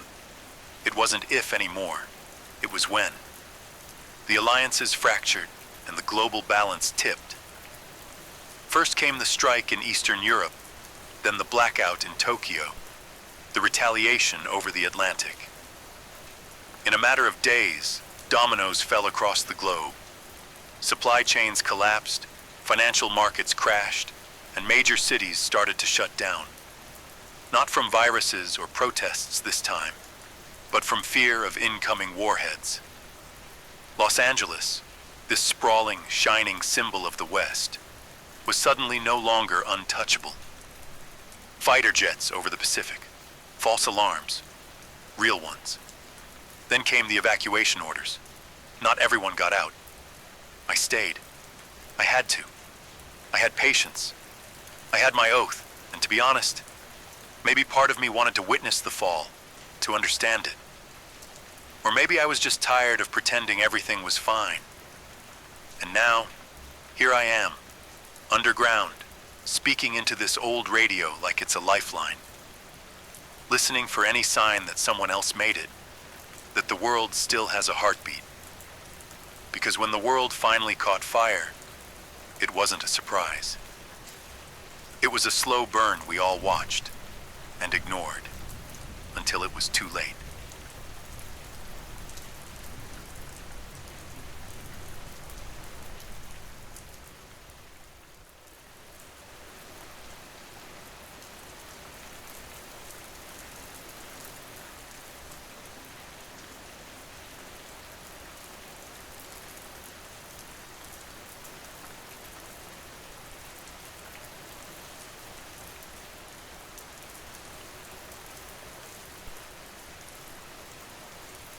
It was around noon when the emergency broadcast lit up every screen in Los Angeles. TVs in diners, phones in people's hands, massive LED panels on the sides of buildings downtown. The voice was cold, measured, and unshakably official. Attention. This is a national emergency. Intelligence confirms the likelihood of a nuclear strike on American soil within the next 24 hours. All civilians are urged to proceed to designated shelters immediately. I was in the hospital cafeteria when it hit. People stopped mid-bite. Phones dropped. Silence took over like a slow-moving fog. Then, chaos. I remember the woman sitting across from me. Her tray fell to the floor as she bolted out, screaming. Nurses tried to call their families. Some just froze. Even the doctors, the ones who are trained to stay calm in any crisis. We just stared at each other. I rushed to the ER. We had patients who couldn't move, couldn't breathe on their own, couldn't be left behind. But what do you do when the clock starts ticking louder than your heartbeat? I stayed for another hour, helping where I could, stabilizing those who might stand a chance if the worst came after the warning. And then I made the choice. The bunker wasn't mine. It belonged to a patient of mine, a paranoid man with too much money and too much time. He told me about it months ago, after a routine checkup. Doc, when the world ends, and it will, you'll remember me. Just knock 5 times. At the time, I laughed. Now, I wasn't laughing. The roads were packed. Horns, sirens, helicopters. People were already looting gas stations, dragging children through crowds, shouting into phones that didn't have signal anymore. The sky, it looked too clear, too peaceful, a cruel contrast. I grabbed a few supplies, my med bag, bottled water, a photo of my daughter from my desk drawer. I didn't have time to get her. Her mother had taken her upstate weeks ago. I just hoped she was far enough away. By the time I reached the hills outside LA, night was falling, and the orange glow of the city behind me looked more like fire than sunset. I knocked on the bunker door 5 times, and it opened. Now, I'm here. A concrete room buried under the earth, surrounded by strangers and silence, counting down the hours and clinging to every crackling word from the radio, waiting for the world to end.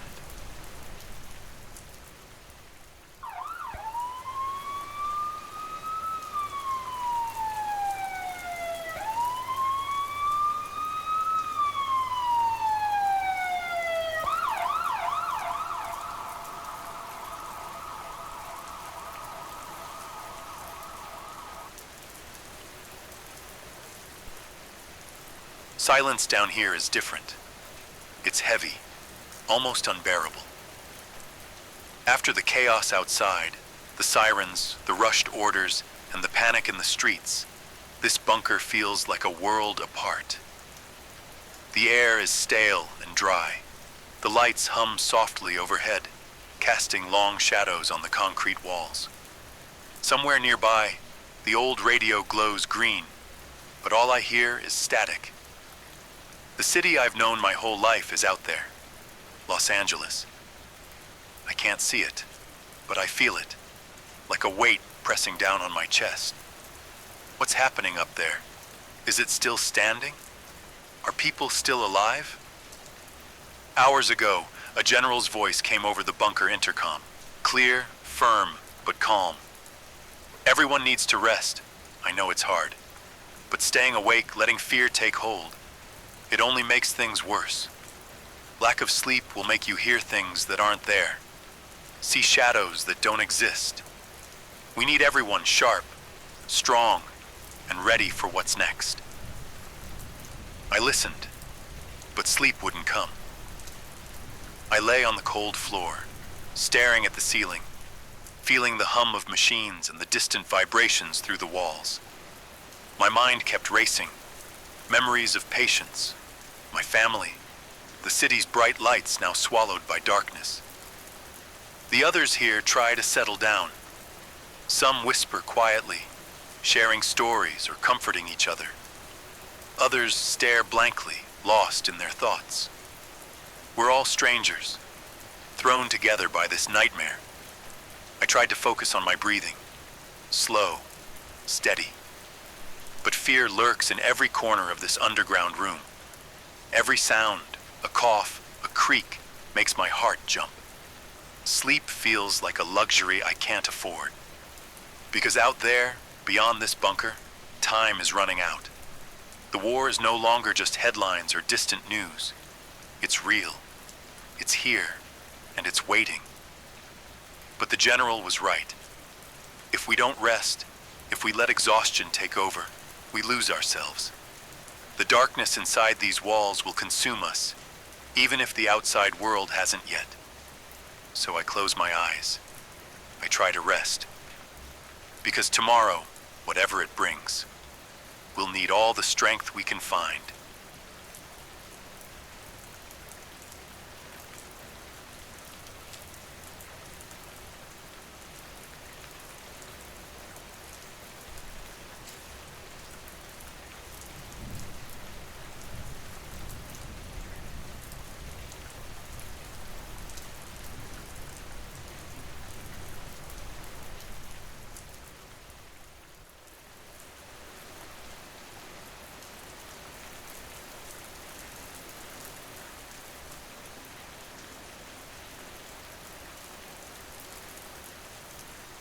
One hour remains, the final 60 minutes before everything changes.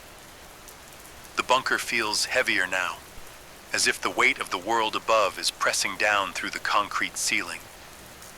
The low hum of machinery fills the air, but it's the silence between the voices on the radio that hangs thickest in the room. The announcements are steady, precise, and merciless in their clarity. The government confirms the missile launches are expected within the hour. There's no room for hope or denial anymore. The threat is real, and it's about to become reality. Outside the bunker, emergency services have been mobilized to the fullest extent. Roads leading out of Los Angeles are congested with thousands trying to escape the danger zones. Mass evacuations, though chaotic, are ongoing. Emergency shelters have been opened and packed to capacity with civilians seeking safety, some calm, others frantic with fear. Inside, hospitals have cleared out non-critical patients to make room for the expected casualties. Medical teams prepare for the worst, running through protocols for mass trauma care. I keep my medical bag close, knowing that soon it might be the only thing between life and death for some. The city I've known all my life, the sprawling urban landscape, the lights of downtown, the quiet streets of my childhood neighborhood, is now a marked target on classified maps. Military strategists are racing to deploy interceptors and missile defense systems, but even they speak cautiously about their chances. Voices over the radio remind everyone, civilians must remain calm, stay in shelters, and follow official instructions. Yet calm feels impossible to summon. Anxiety twists in my stomach, gnawing at every thought. I glance around the bunker, faces etched with exhaustion and fear. People clutching onto memories, photos, whispered prayers. We're strangers united by circumstance and the grim countdown. I check my supplies again. Water, first aid, whatever small comforts I packed in haste. It feels trivial compared to what's coming, but it's all I have. The minutes crawl. Each tick of the clock amplifies the silence. The waiting stretches, a thin line between what was and what will be. And somewhere, above this concrete shell, missiles begin their deadly journey.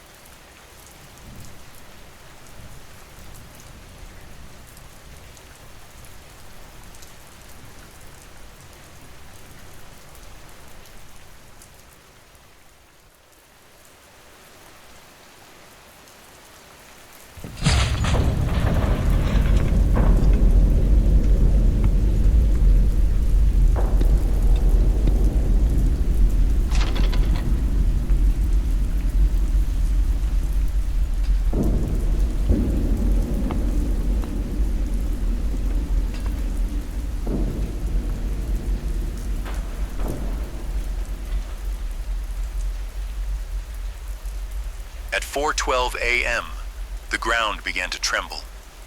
It started like a low murmur, barely a vibration in the soles of their feet. But within seconds, it escalated into a full-blown seismic wave. Dust fell from the steel beams of the bunker ceiling. The lights flickered, and then came the sound, deep, guttural, and rolling like thunder inside a canyon. Every person in the shelter froze. They all knew. This was it. Above them, the city of Los Angeles was breaking apart. The first confirmed strike hit downtown Los Angeles. Observers monitoring satellite feeds described the flash as a blinding white flare that momentarily outshone the sun, even in the pre-dawn sky. The impact zone, centered near the Civic Core, instantly vaporized City Hall, the courthouse, and blocks of surrounding infrastructure. What was once the beating heart of city government became a glowing crater. Shock waves shattered windows as far as Pasadena. Only 3 minutes later, the second missile landed near LAX. The blast obliterated the airport and surrounding neighborhoods. Flames surged hundreds of feet into the air, followed by a mushroom cloud that stretched over the coast. The airspace, already shut down hours earlier, was now nothing but dust and silence. The third and most devastating hit came at Santa Monica, targeting a suspected military facility hidden near the shoreline. Though civilians had long speculated about secret bunkers beneath the cliffs, the strike left nothing to confirm or deny. The pier, the beach, and the vibrant city that once embodied California's calm now burned, sending a wall of fire and debris into the ocean. Back in the bunker, the earth rocked with each impact. Walls groaned, a few children cried, someone vomited, and then silence. Not outside. Outside, the sky was surely screaming, but inside there was only stunned stillness. I slid down the cold wall, arms wrapped around my knees. Dust stuck to my sleeves, my skin, even in my mouth. Across the room, I could see the nurses, silent, pale. 2 families huddled near the storage cabinets, holding hands, eyes wide and hollow. One of the elderly patients kept whispering a prayer, over and over like a broken record. I didn't have the strength to say anything, but the words echoed in my head anyway, heavy and terrifying. It's happening. And somewhere in the distance, from above the layers of concrete and steel, a second tremor rolled in. Not another missile, just the echo of a dying city. Los Angeles, as they had known it, was gone.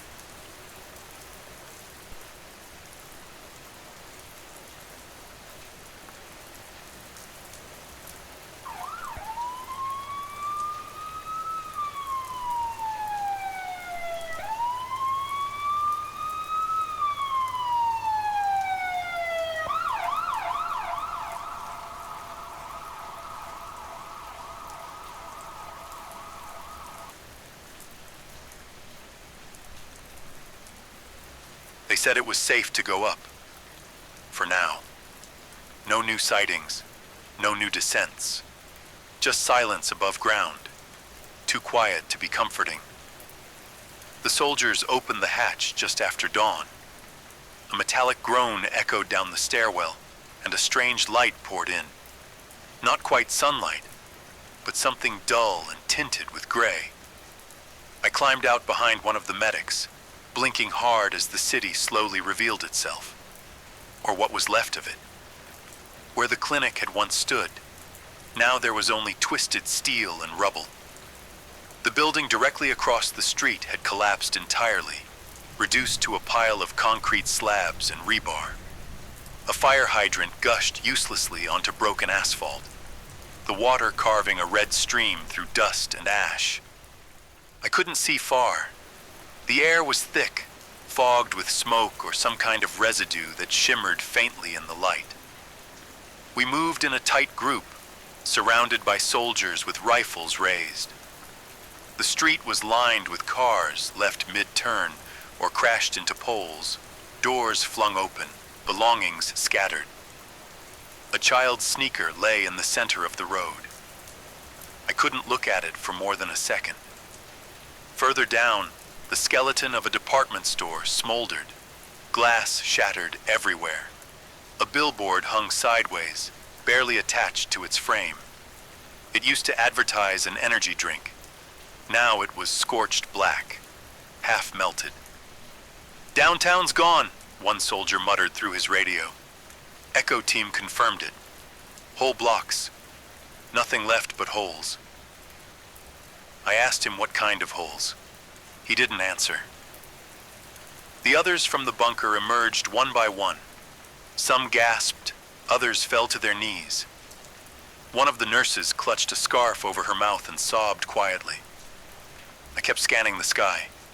No ships, no movement. Just clouds, torn apart in long trails like vapor had been sliced through them. I didn't feel relief, just emptiness, the kind that makes your bones cold. Whatever this was, whatever they were, it wasn't over. This was just an intermission. And I couldn't help but think, if this is what Los Angeles looked like, what about the rest of the world?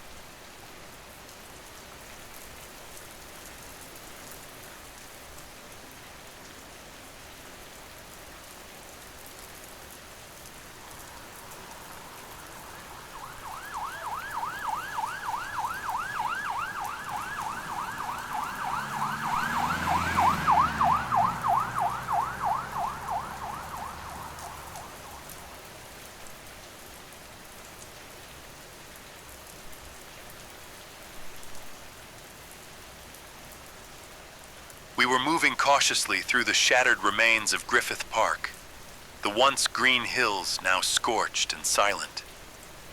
The cracked paths were littered with debris, the skyline of downtown Los Angeles barely visible through the thick haze that hung low over the city. The convoy slowed as a soldier pressed a hand to his earpiece. Moments later, he turned and announced quietly, "The plane's landed." That caught everyone's attention. An elderly woman whispered, "What plane?" "The Doomsday plane," the soldier replied. "It touched down safely in Washington, D.C. 20 minutes ago. The president is alive." The words hung in the smoky air like a fragile lifeline. Whispers spread among us, cautious and desperate. Within 2 minutes, the static on a military receiver nearby gave way to a sharp tone. And then a voice. It was him, the president. I'll never forget how his voice cracked on the first sentence, raw with emotion, heavy with exhaustion. He didn't sound like a man behind a podium. He sounded like someone who'd been watching everything from above, helpless, furious, mourning. "My fellow Americans, we've endured the unimaginable," he began.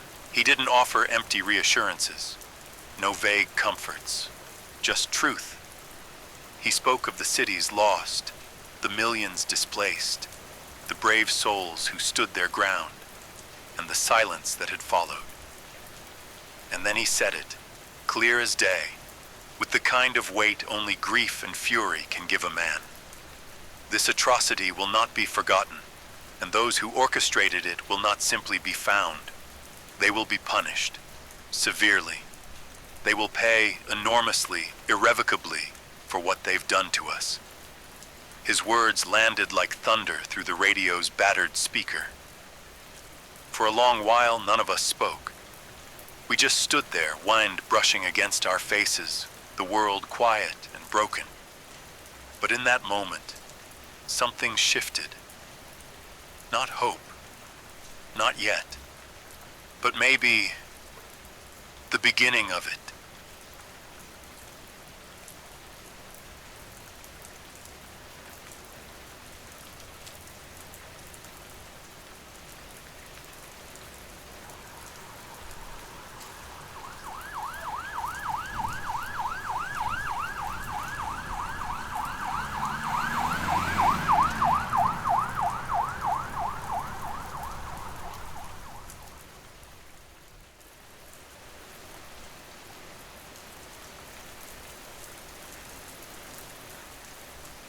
air was thick with uncertainty.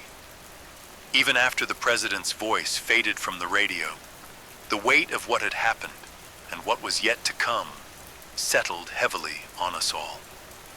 Los Angeles was scarred, and the rest of America was watching, waiting, holding its breath. There was no sugarcoating it anymore. The attack was real, devastating, unprecedented in scale. The calm that followed was not peace. It was the uneasy silence of a nation on edge. As a doctor, I saw it in every face I treated, every patient I comforted.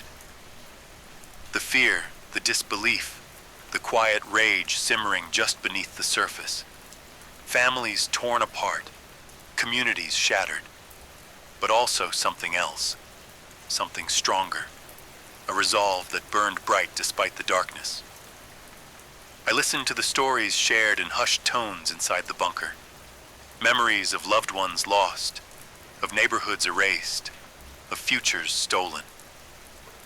Yet beneath those stories was a steadfast promise, whispered and shared alike. America will remember. This was not just an attack on buildings or infrastructure. It was an assault on the spirit of a people. But that spirit, resilient and fierce, was far from broken. We are a nation forged through adversity, tested time and again. And though the ground beneath us trembled, though the skies rained fire, the heart of America beats on. The question now is not if we will recover. It's how and when. Outside these walls, the world has changed. But inside, the fire of determination refuses to die. We may be shaken, we may be scarred, but we will never forget, and we will never surrender.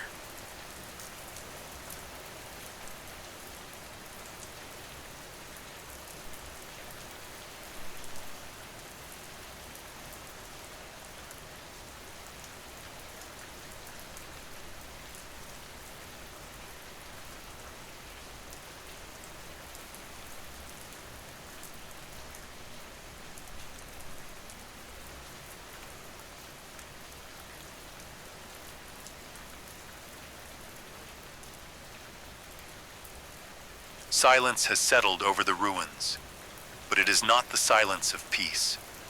It is the quiet that follows a storm, a pause filled with shadows and questions no one can answer yet. The path forward is uncertain. What lies beyond this moment remains unclear. We have lost much, more than words can hold. Yet amid the rubble, something endures. It's the memory of those who stood firm, who refused to yield when everything seemed lost. It's the unspoken bond between strangers forced to rely on one another, in places like this bunker beneath Los Angeles, far from the broken world above. I don't know what tomorrow will bring. I don't know how long it will take for light to return, or if it ever will fully. But I do know this. Survival is more than just living through a moment. It is about carrying the flame forward. And so, with every breath, every heartbeat in this underground refuge, we hold on to that fragile ember. Because sometimes, the greatest strength lies not in the certainty of the future, but in the courage to face it, whatever it may be.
50. Radio is 6800 Blackwell. San Jacinto Pacific. Choose out there. Yes, clear. Loud and clear. Pacific. 4423 live. We'll get the mobile station. On the intercom. C7? Yes, ma'am. We'll be clear, and 233 will be clear on it, and for E. Edward, and so we both be at 50.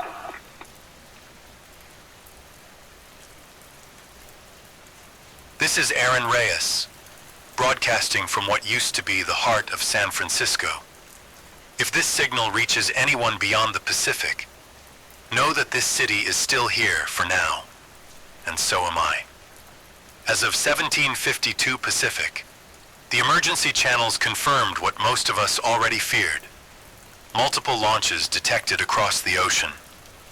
No official list of targets. But no one in this city doubts we're on it. The Golden Gate City has always been a beacon of commerce, of innovation, of everything that made the West Coast feel untouchable. Tonight, that beacon feels like a bullseye. I never imagined San Francisco silent. This city was all sound. Streetcars clanging, tourists laughing, the endless hum of traffic rolling across the bridges.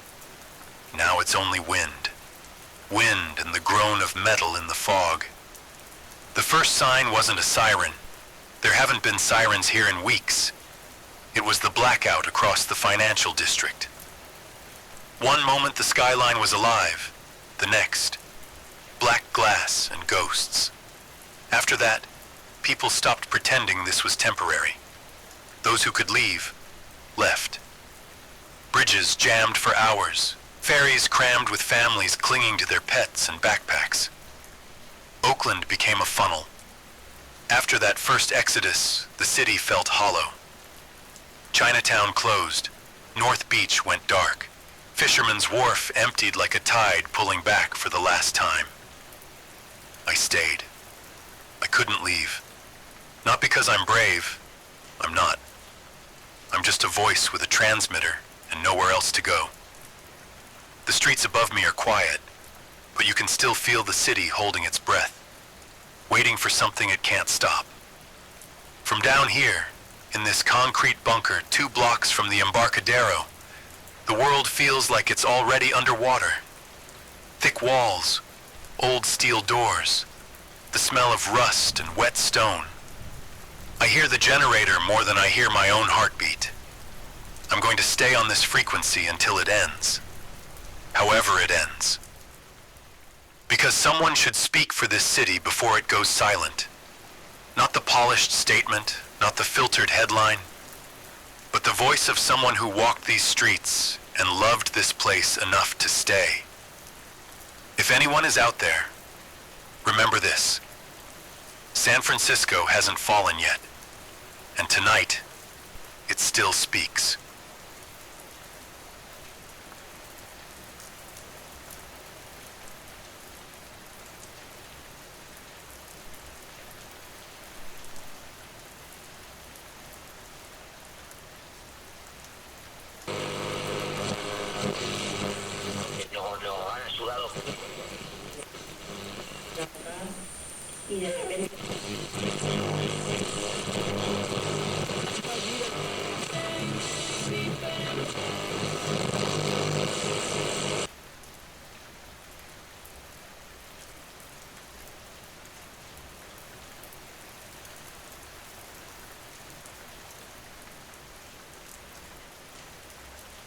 Down here, time feels different.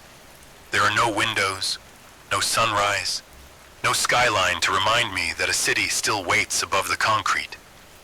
Just walls, thick and cold, pressing in like the weight of the Pacific itself.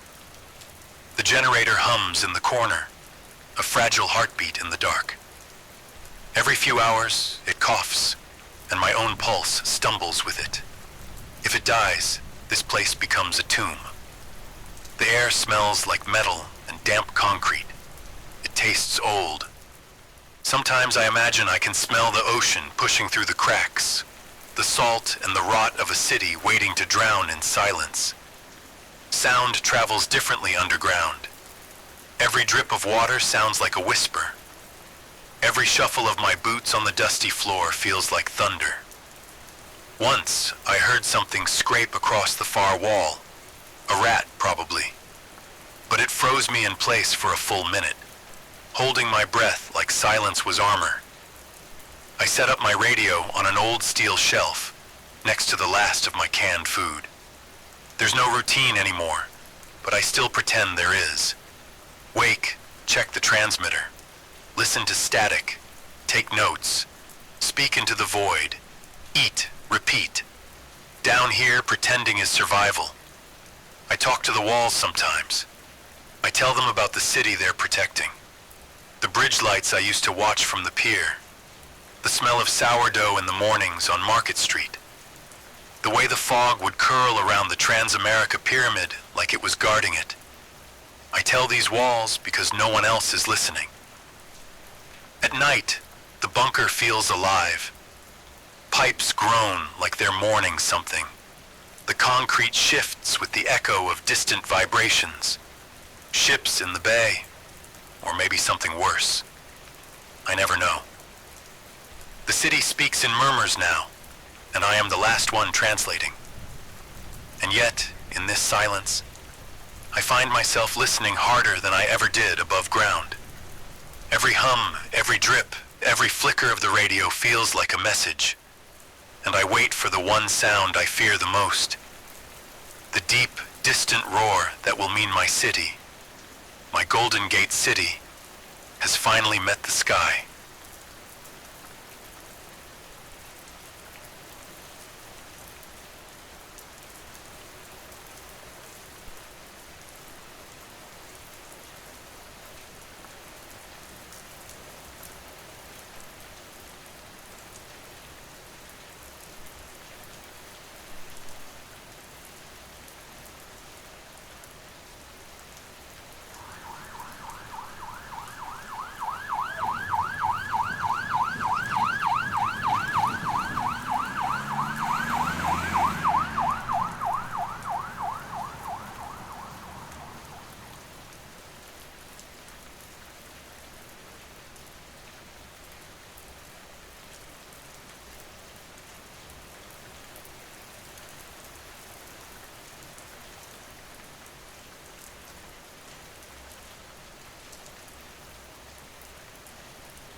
I'm still broadcasting from the bunker beneath San Francisco, and tonight, there is no more uncertainty.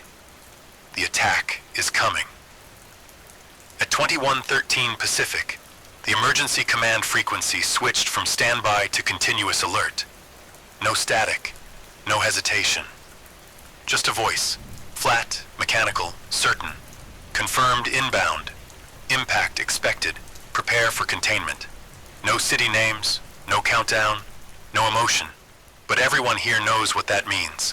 The Golden Gate City is no longer waiting for if, only when. I can feel it in the air down here. A pressure that isn't just fear. It's the weight of a city holding its last breath. Above ground, the preparations began hours ago. The streets that were already half empty are now a funnel of armored trucks and flashing lights. I caught a glimpse from the stairwell camera before sealing the last hatch.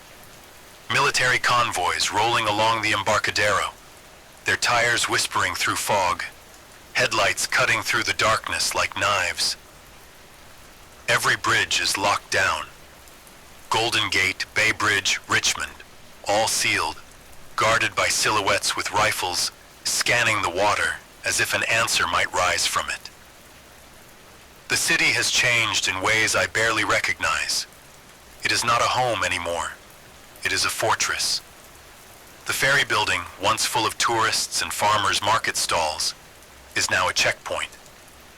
Civic Center is wrapped in barbed wire. Helicopters sweep the shoreline, slow and deliberate, like predators circling prey. The streets echo with the occasional voice through a loudspeaker. Shelter. Remain under cover. Follow posted instructions. But most of the time, there is only the wind. They say 70% of the city is gone now, evacuated across bridges, ferried to inland shelters, crammed into temporary camps and forgotten hotels. 70%. And the rest of us are buried like seeds under the concrete, hoping we never have to bloom into daylight again. The bunkers are overflowing. I know because I can hear them through the radio network. Not words, but the thrum of humanity packed together. Children crying in echoes, a metal door slamming shut, the low hum of air filters straining to keep hundreds alive in places designed for dozens. Some of these bunkers weren't finished. I've heard reports of people standing shoulder to shoulder, their only comfort a thin mask, and the belief that concrete will keep the sky away. In my bunker, it is quieter.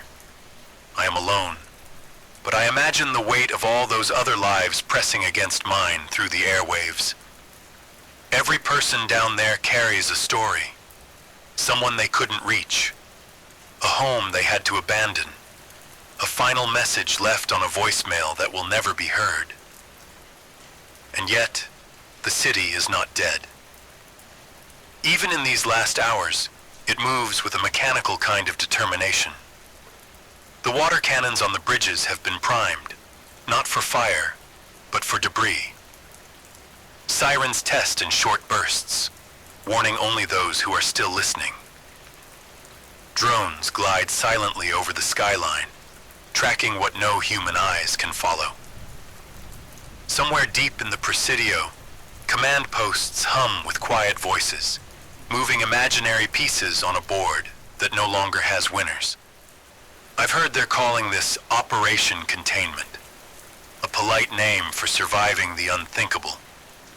They are not trying to save the city anymore. They are trying to keep the ruin from spreading. From the edge of this bunker, I can almost feel the city's pulse slowing.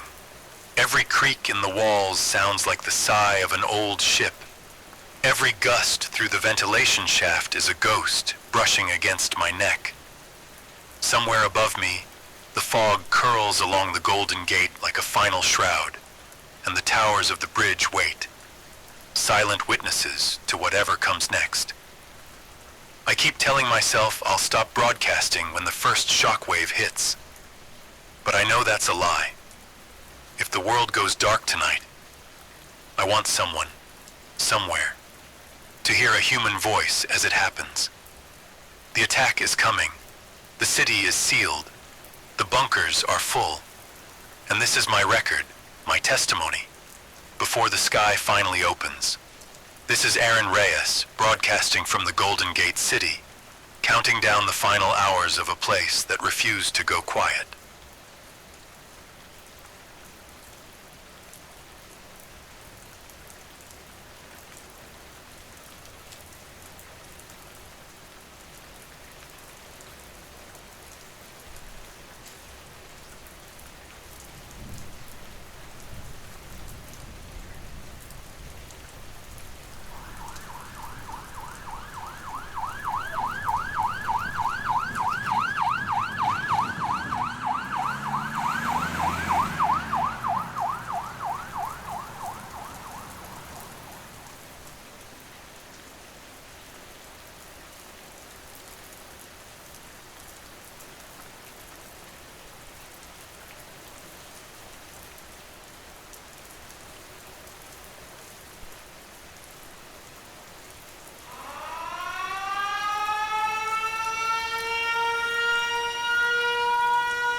If the clocks are right, we have 10 minutes left. 10 minutes before the sky tears open.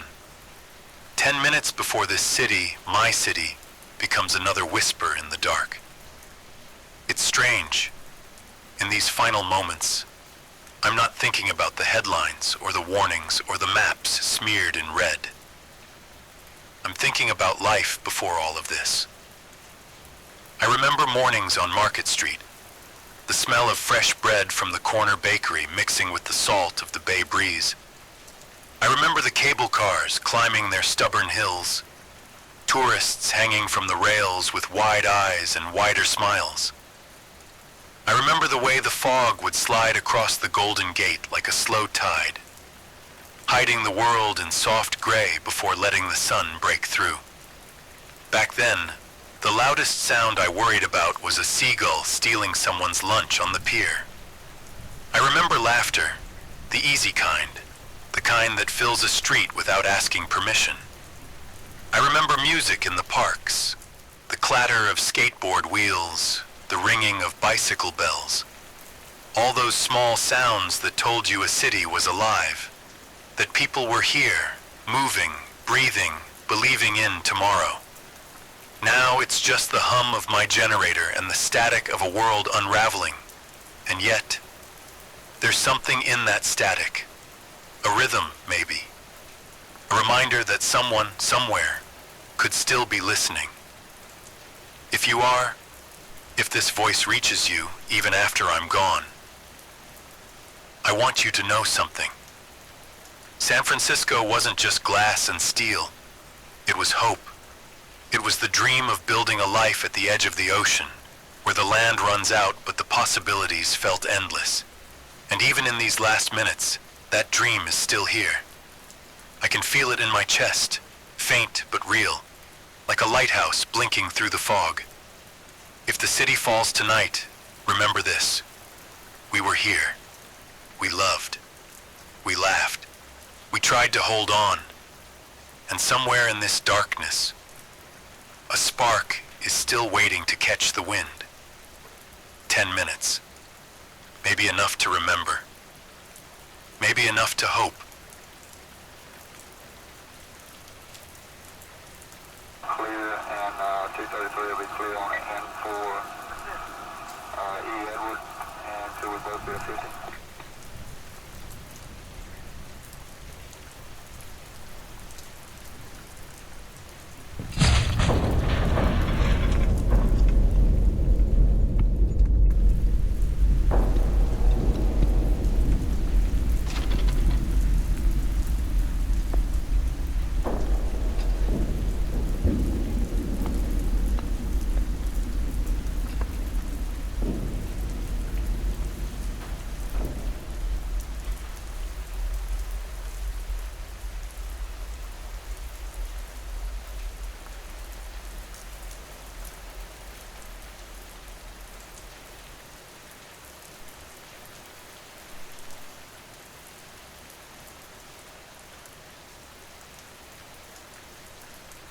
If you can still hear me, the sky has finally broken. It started as a vibration, a deep hum that rose from the concrete floor, crawling up my spine. The generator stuttered, the lights flickered, and for a heartbeat I thought it was just another tremor. Then came the roar. It wasn't like thunder. It was bigger, heavier. The kind of sound that doesn't just fill the air, it presses against your bones. The whole bunker shivered, dust falling from the ceiling like dry rain. Somewhere metal screamed, pipes twisting, bolts straining, as if the earth itself was protesting what was happening above. I pressed myself against the cold wall, and for a moment, I swore I could hear the city dying. Not the sound of buildings collapsing. Not yet, but the echo of everything that once was, tearing itself apart in the air. A vibration that carried memory and fear in equal measure. Time broke apart. I don't know how long the first shockwave lasted. A second, an hour, forever. Every heartbeat stretched until it felt like the last one I would ever have. The air was thick with dust, and the smell of metal, like the city itself had turned into smoke and found its way inside my lungs. Then came the silence. It wasn't peaceful. It was heavy, like the world had been emptied of sound. I realized I was holding my breath, afraid that even breathing would break the fragile pause between impacts. And then, the second wave. Lower, angrier. The walls trembled like they might fold, and I curled tighter into the corner, eyes closed, listening to the long, endless seconds that refused to end. Down here, in the dark, I lost all sense of time. Was it minutes? Hours? Or just one single, infinite second? The moment a city became history? When the shaking stopped, I didn't move. I couldn't. The world above me had changed forever, and all I could do was listen to the ringing in my ears and wonder if anyone, anywhere, was still left to hear this voice.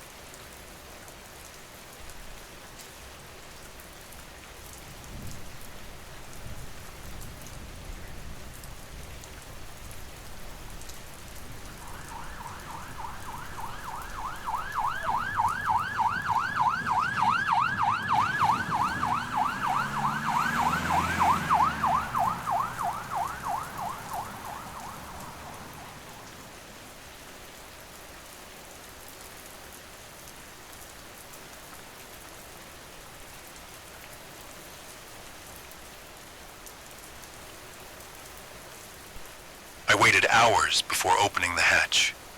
The air was thick with dust, and every step up the stairwell felt like walking into another world, one that shouldn't exist. San Francisco, my Golden Gate city, is gone.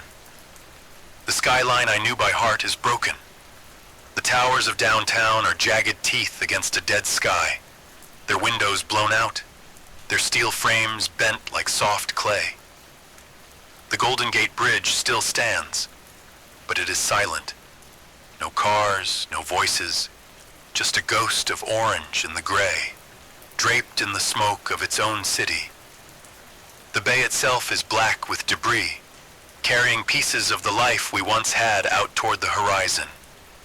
The streets are unrecognizable. Blocks where I used to walk are flattened into rubble and twisted metal. Cars sit frozen in intersections, their windshields cracked, their doors open, as if the people inside tried to run but never got far. Every few steps, the wind shifts, and the dust clears just enough to see pieces of yesterday. A crumpled street sign, a burned backpack, a bicycle with no rider. It is so quiet. No sirens, no voices. Even the birds are gone. I keep thinking of the people in the bunkers, the ones who made it through the fire and the shaking. Somewhere beneath my feet, they're breathing the same poisoned air, wondering if there's anything left to come back to. I want to tell them the truth. I want to say the city survived, but it didn't. Only the bones remain. And yet, as I stand here, surrounded by ruin, there's a strange kind of peace. The city isn't screaming anymore. It's sleeping. And maybe someday, someone will wake it again. If anyone hears this, know that San Francisco fell, but not in silence. We spoke. We remembered. And somewhere in the ashes of the Golden Gate, hope still flickers, waiting for a new voice to rise.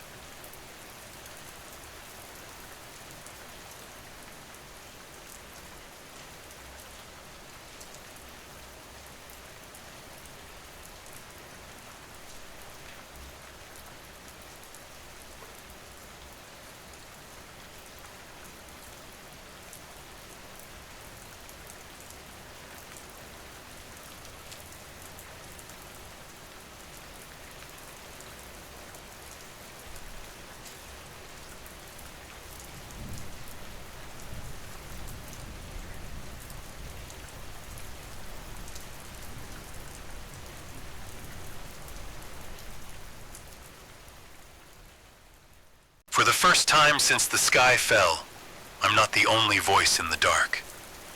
An hour ago, every surviving radio frequency in the country went silent at once. Then came a single tone, long, sharp, impossible to ignore. And after that, the voice of the President of the United States. It wasn't the polished, confident tone I remember from old press conferences. This voice was raw, steady, but heavy with the weight of loss. And yet, beneath it all, there was steel. "My fellow Americans," he began, "tonight our nation has endured an unspeakable act of war. Cities have fallen. Lives have been stolen. The skyline of San Francisco, a symbol of hope and progress, has been scarred in ways we will never forget."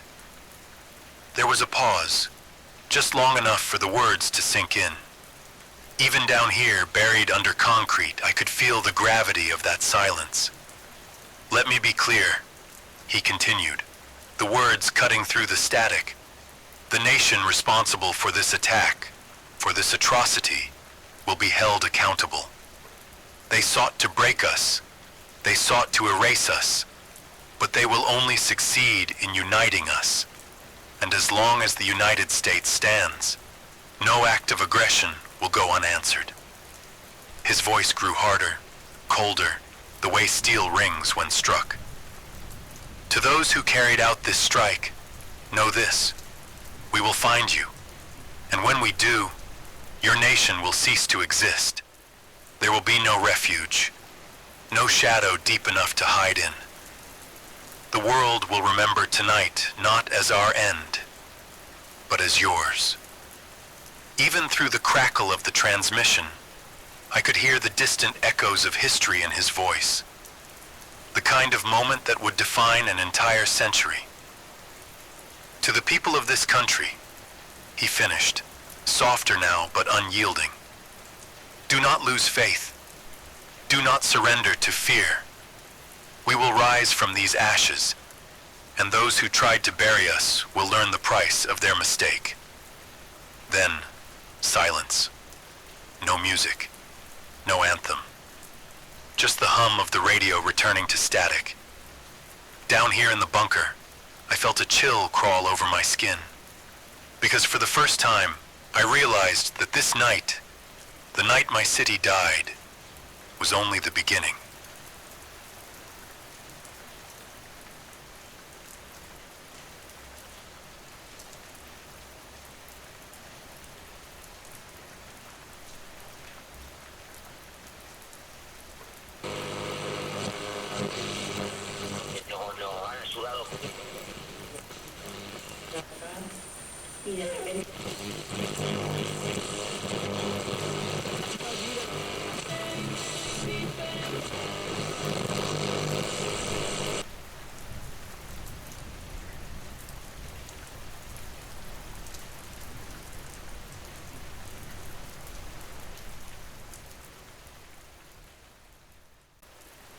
I am still here in the bunker beneath San Francisco.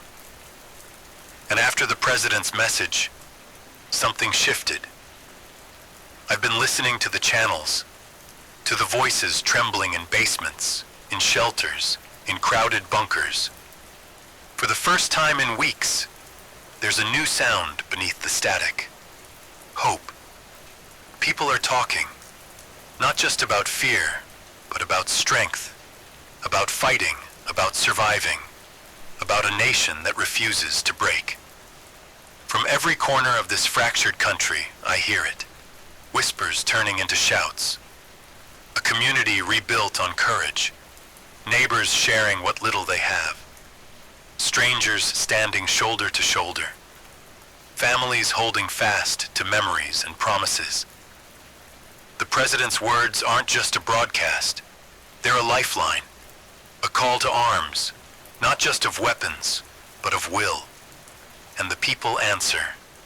In the darkest hours, the American spirit burns brightest. From crowded shelters in the Midwest to the shadowed streets of the coasts, radios crackle with determination. Messages of solidarity flow through encrypted channels. Songs are hummed in the quiet, stories told in whispers, laughter shared despite the dust and danger. It's not naive optimism, it's defiance, a refusal to surrender to the silence. Here, in the heart of a shattered city, I feel it too. The spark that keeps us breathing, the strength that turns despair into resolve. We are more than a city, more than a skyline. We are a people, unbroken.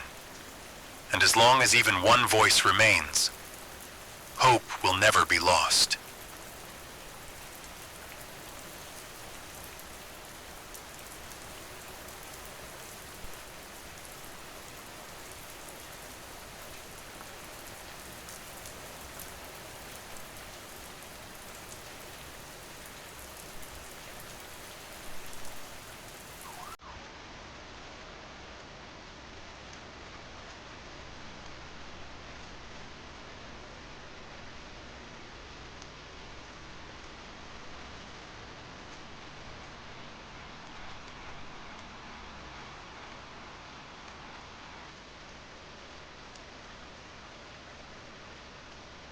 This is Aaron Reyes, signing off, for now. If these words survive the darkness, if someone somewhere still listens, remember us, not as victims, but as witnesses, as people who faced the end with open eyes, who spoke when silence was easier, who carried hope in the ashes. The city beneath my feet may be broken, and the skies above may be heavy with shadow, but the spirit of those who lived here, that cannot be erased. In every quiet corner of the world, stories like ours are waiting to be told. In every voice that refuses to fade, a new dawn begins. So when the lights finally return, and the streets fill again with life, know this: we were here, we endured, we survived. And beyond the silence, there is always a tomorrow.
Out there? Yes, clear. Loud and clear. Pacific. 4423 live, look at the mobile station. On the intercom. C7? Yes, ma'am, we'll be clear, and 233 will be clear on the N4 E. Edward, and 2 will both be assisting. I was at work that morning in October. In aviation, mornings are always busy. The sound of engines, the scent of jet fuel hanging in the cool desert air, the steady rhythm of checklists being ticked off. Outside, the Nevada sunrise poured gold across the tarmac, lighting up the mountains in the distance. Everything felt routine, predictable, safe. We were going over the day's flight schedule, talking about departures and arrivals at McCarran. A couple of co-workers were joking about weekend plans, others sipping coffee, half listening to the radio chatter from incoming flights. For a moment, I let myself believe the world was just another ordinary place. And then, it happened. The monitors in the operations room flickered. First, it was just a glitch, a flash, a quick static buzz. But then, every screen went black. Flight data disappeared, replaced by a blank field and a piercing tone that made my heart race. We looked at each other, confused. The tone cut out, and the emergency alert system logo filled the screen. My skin prickled. All communications are to be suspended. Stand by for official transmission.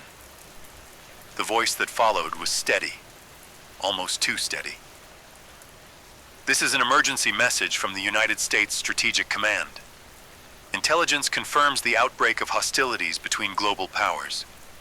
The city of Las Vegas is considered a potential target for enemy action. Take immediate shelter. This is not a drill. It felt like the room had been drained of oxygen. A few people muttered in disbelief. Others just stared, their eyes wide, hands frozen in mid-motion.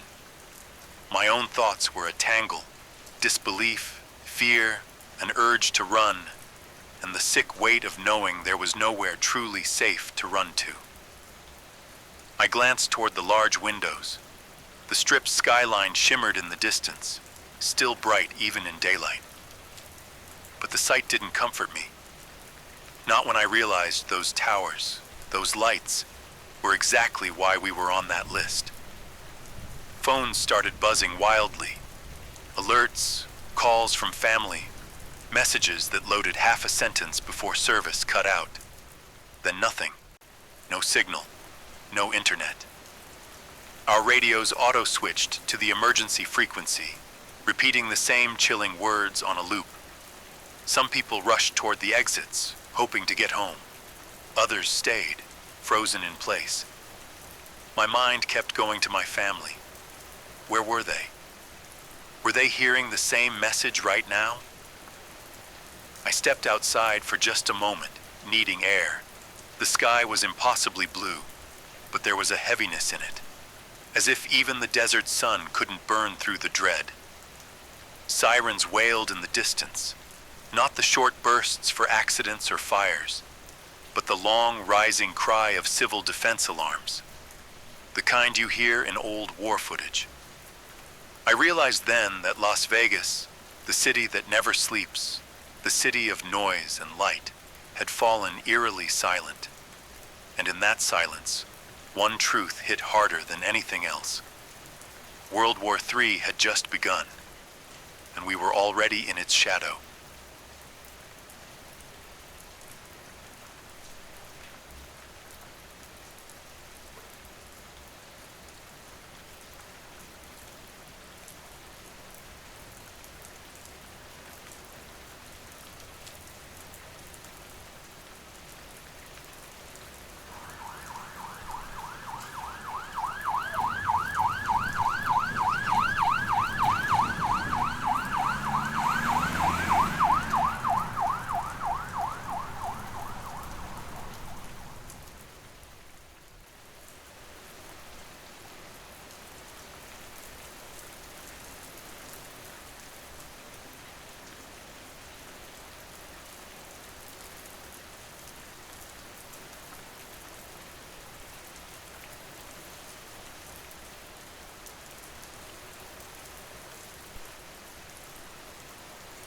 They didn't give us much of a choice.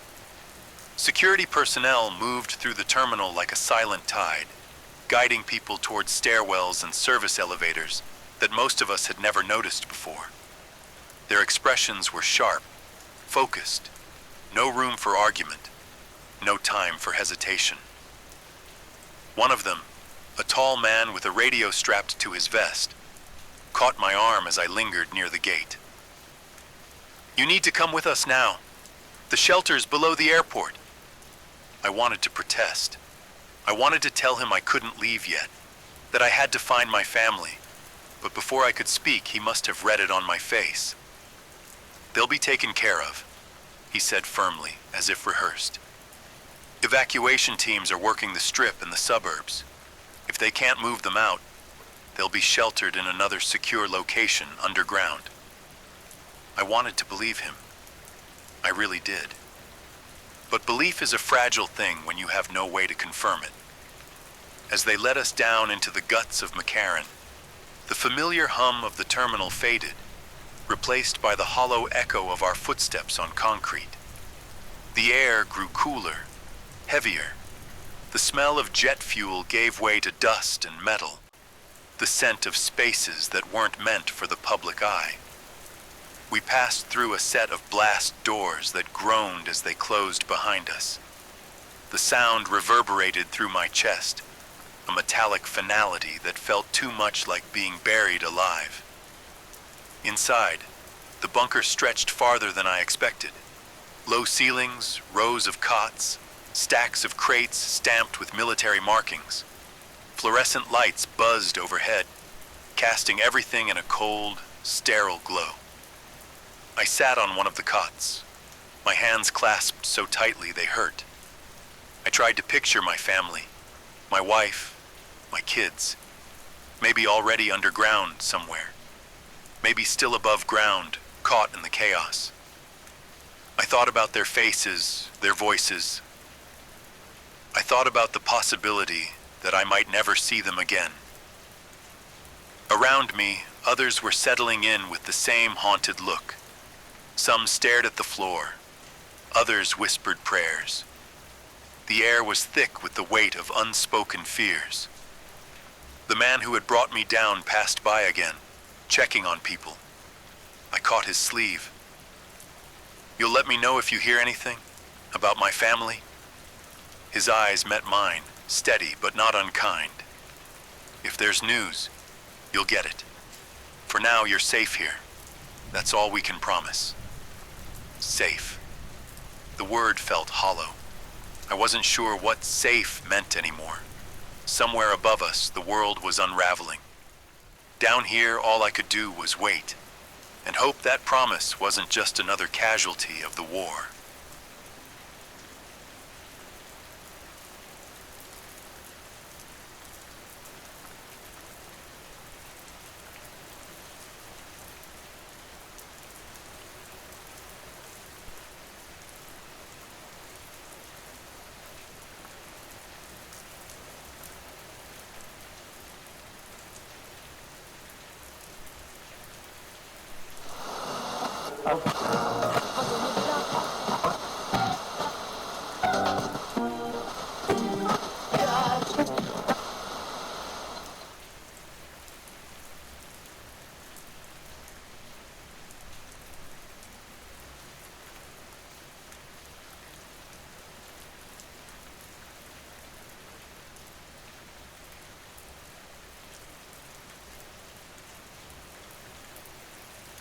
The bunker's stale air felt heavier than ever.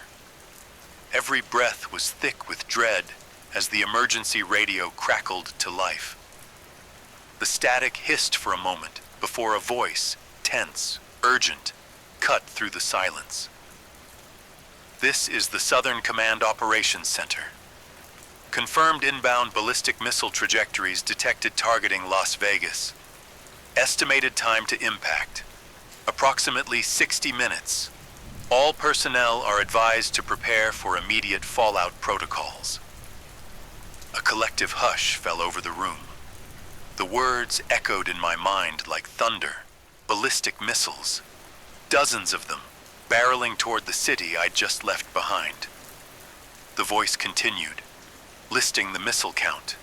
More than 30 warheads detected, flying on calculated paths of destruction.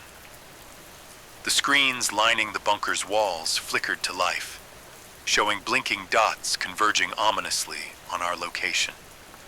Around me, people gripped each other's hands, faces pale and eyes wide.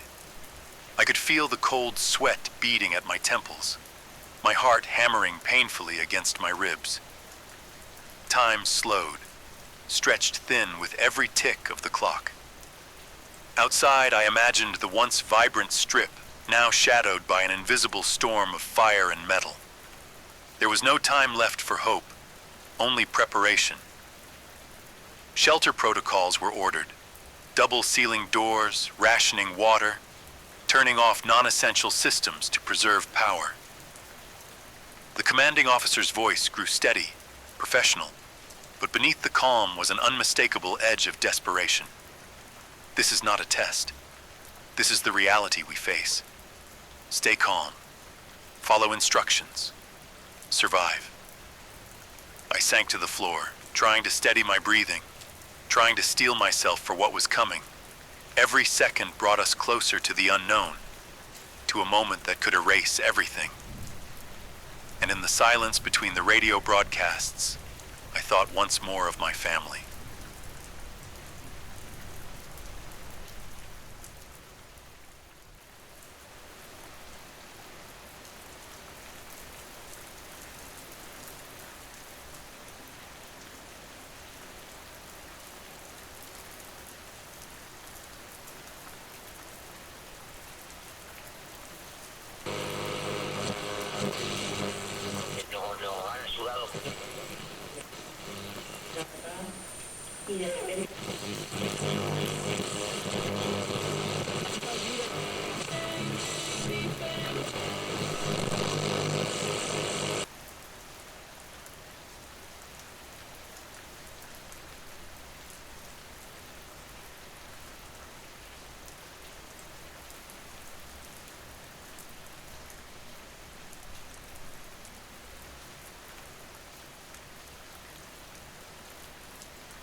Inside the bunker, the atmosphere was electric with tension. The dull hum of machinery mingled with hurried footsteps and urgent whispers. Every face was drawn tight with anxiety, eyes flicking nervously toward the radio, hanging on every word from the command center above. Orders came swift and clear. Seal all blast doors, double-check air filtration systems, ration water and food supplies, and ensure everyone remained calm but ready. Staff moved quickly, moving crates of emergency gear, distributing masks, and securing communication lines. The cold concrete walls seemed to close in, amplifying the fear that we were trapped in a steel cage waiting for the inevitable. I caught my reflection in a dark window, pale, wide-eyed, a man clinging to the fragile hope of survival. Above ground, the city was a frantic storm of activity. Military convoys roared down the streets, their headlights slicing through the dust-filled air. Soldiers hurriedly set up mobile missile defense systems, layers of radar and missile interceptors, desperately trying to create a shield over the neon-lit desert oasis. Barricades went up around key infrastructure, power plants, hospitals, communication hubs. Crews scrambled to reinforce buildings with sandbags and steel plates, hoping to blunt the impact of any stray explosions or debris. Emergency sirens wailed continuously, urging civilians to seek shelter immediately. In neighborhoods, families gathered in basements and underground garages, clutching what few belongings they could carry. Back in the bunker, a crackling radio broadcast offered grim updates. Some missiles had been intercepted, but many were still closing in at terrifying speed. The strain was palpable, whispers of prayers mixed with the sharp commands of officers keeping order. Time seemed to stretch and compress all at once, each moment heavy with the knowledge that this was the last calm before the storm. I looked around at the faces around me, strangers turned companions by circumstance, each of us holding on to whatever courage we could find. Outside, the city I loved was bracing itself for destruction, and below, we waited.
The bunker shook violently, like the earth itself was convulsing beneath us.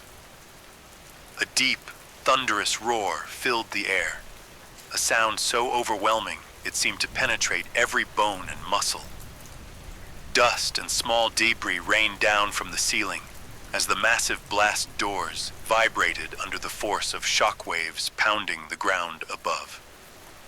The rumble was endless, a relentless pounding that echoed in my chest, threatening to tear apart whatever fragile calm I had left.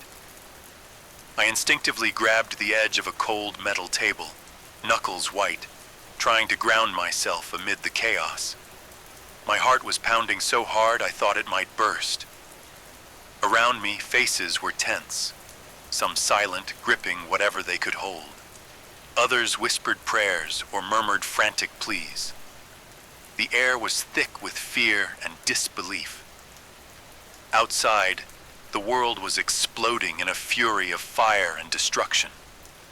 The emergency radio crackled wildly, bursts of static tearing through the words of commanders issuing urgent orders. All personnel, brace for impact. Repeat, brace for impact. The voices were calm but strained, barely holding it together as the devastation unfolded. Each explosion was like a hammer blow, shaking the bunker's steel walls as if trying to break through. The lights flickered but stubbornly stayed lit, casting long, flickering shadows on the anxious faces around me. Some people closed their eyes, biting their lips to hold back panic. Others stared wide-eyed, frozen in place by the enormity of what was happening. I struggled to slow my breathing, to stay steady, even as every nerve screamed in terror. My mind raced to my family. Where were they? Were they safe? Were they huddled in a basement somewhere, or already sealed inside a bunker like me? The uncertainty was a poison, gnawing at my thoughts. The roar above slowly began to fade, replaced by a haunting silence so thick it felt like the calm before another storm. Then came the muffled sounds, distant crashes as buildings crumbled, the snap and crackle of fires spreading unchecked through the city, the alarms still screaming their desperate warnings. The Strip, once alive with neon and music, was now a shattered ghost of its former self. Voices returned on the radio, reporting casualty estimates, damage to infrastructure, and the status of emergency teams moving into action. Miraculously, some missile interceptors had worked, but many had found their targets. Power grids were down, water lines broken, and fires raged in multiple sectors. The city was bleeding, but the fight wasn't over. In that underground room, surrounded by strangers, I felt an unexpected flicker of hope. Despite the destruction, emergency crews were already mobilizing.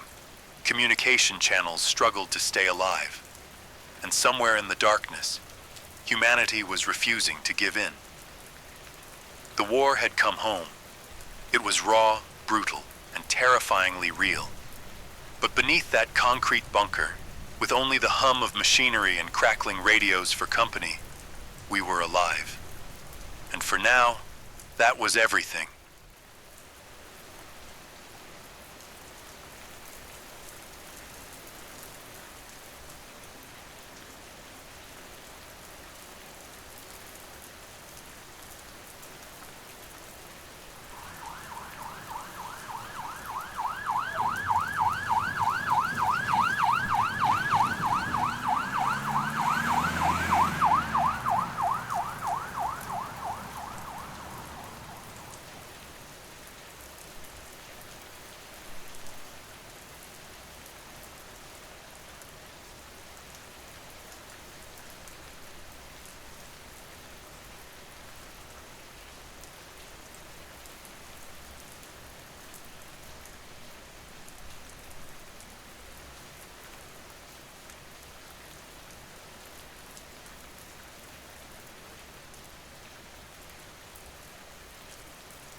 Two hours after the last explosion, the bunker doors slowly creaked open, flooding the stale underground air with the harsh light of a battered Las Vegas skyline. Soldiers in tactical gear moved swiftly and efficiently through the narrow corridors, their voices calm but commanding, as they directed us toward the exits. "Stay close. Follow instructions. Keep moving," one of them ordered, his eyes scanning the group to make sure no one lagged behind. The weight of silence was broken by the steady rhythm of boots on concrete, punctuated by the distant rumble of emergency vehicles and the faint crackle of radios. Outside, the city was a chaotic maze of rubble and smoke, but the soldiers moved with purpose, guiding us through streets scorched by fire and lined with debris. We were being escorted to designated safe zones, secured areas equipped with medical tents, food supplies, and communication centers. These zones were established as temporary havens, places where families could reunite and survivors could gather strength before the uncertain road ahead. I clutched my coat tightly, my eyes searching every face in the crowd for a glimpse of my family. Fear and hope battled inside me with every step, but the presence of the military, organized, disciplined, was a fragile comfort in the chaos. At one checkpoint, a soldier handed out water bottles and asked for names and last known locations of loved ones. I gave them what little information I had, my voice shaking but determined. "Evacuation teams are still working the outer districts," he assured me. "If they're not here yet, they'll be brought in as soon as it's safe." The convoy moved on, a long line of survivors escorted under watchful eyes. Around us, the city groaned. Distant explosions, collapsing structures, and the ever-present haze of smoke reminding us of the destruction left behind. Despite the devastation, the safe zones buzzed with cautious optimism. Strangers shared blankets and stories. Medical personnel treated wounds, both visible and unseen. Radios relayed messages from other shelters and command centers, stitching together a fragile web of communication. As we settled into the safe zone, I clung to the hope that soon I'd hear the voices I longed for. My family, alive and waiting. Until then, all I could do was wait, watch, and prepare for whatever came next.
Time dragged on like a slow tide, each minute stretching longer than the last.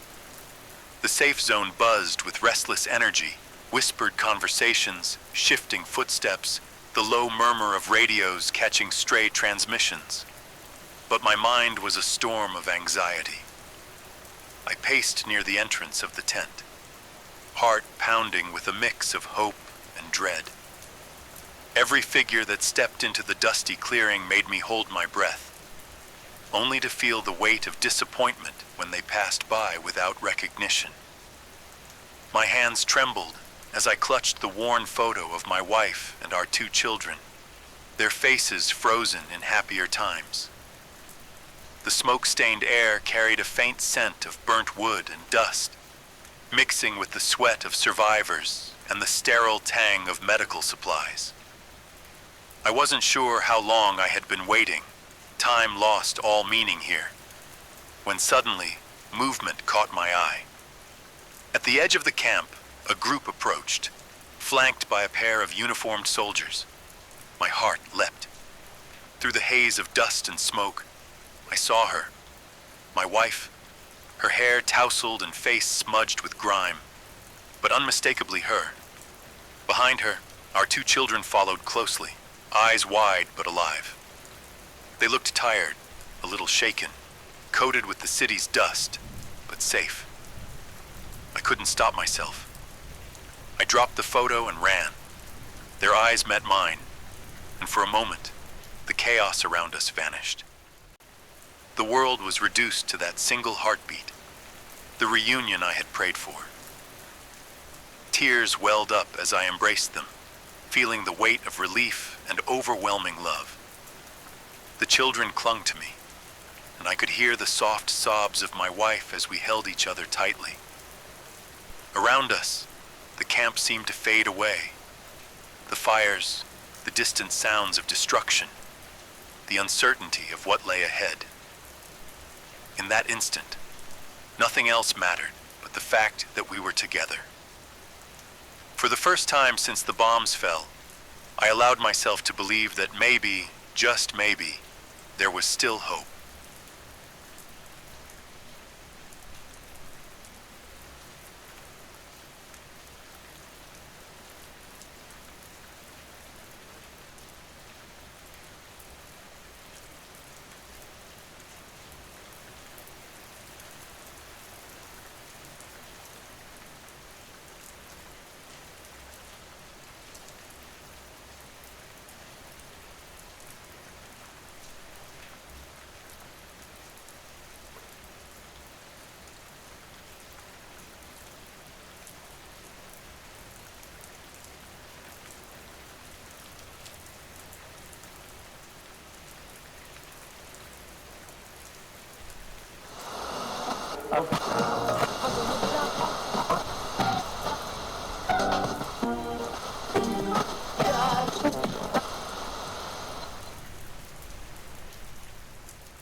The safe zone fell silent as the emergency broadcast began. The flickering screen in the central tent came alive, displaying the President of the United States, his face grave, eyes steely with resolve. My fellow Americans, his voice rang out, steady and firm. Today our nation faces an unprecedented attack. These cowardly strikes on Las Vegas and other cities are acts of aggression against not only our soil, but our very way of life. He paused, the weight of his words sinking deep into every listener's heart. To those who have launched these missiles, know this: you have awakened a sleeping giant. The United States will not be broken. We will respond with the full force of our might, and every person who dares to threaten our freedom will face the consequences. The crowd listened intently, the President's tone both a warning and a promise. We mourn the lives lost and the destruction wrought, but our spirit is unyielding. This war tests us, but it also unites us. We stand together, civilians, military, and government, as one unbreakable force. He looked directly into the camera, eyes burning with conviction. Let this be clear to all enemies of freedom. Whoever thought they could bring destruction to our shores and escape unscathed will soon learn the true meaning of American resilience and justice. The broadcast ended with the national anthem playing softly in the background, a somber yet defiant note echoing through the camp. Around me, I felt a surge of pride mingled with a fierce determination. The President's words weren't just rhetoric. They were a call to action. A call to protect our homes, our families, and our country. That night, the message echoed in my mind. It became the spark that lit a fire inside me. The reason I would fight. The reason I would stand. Because no matter what lay ahead, we would not fall.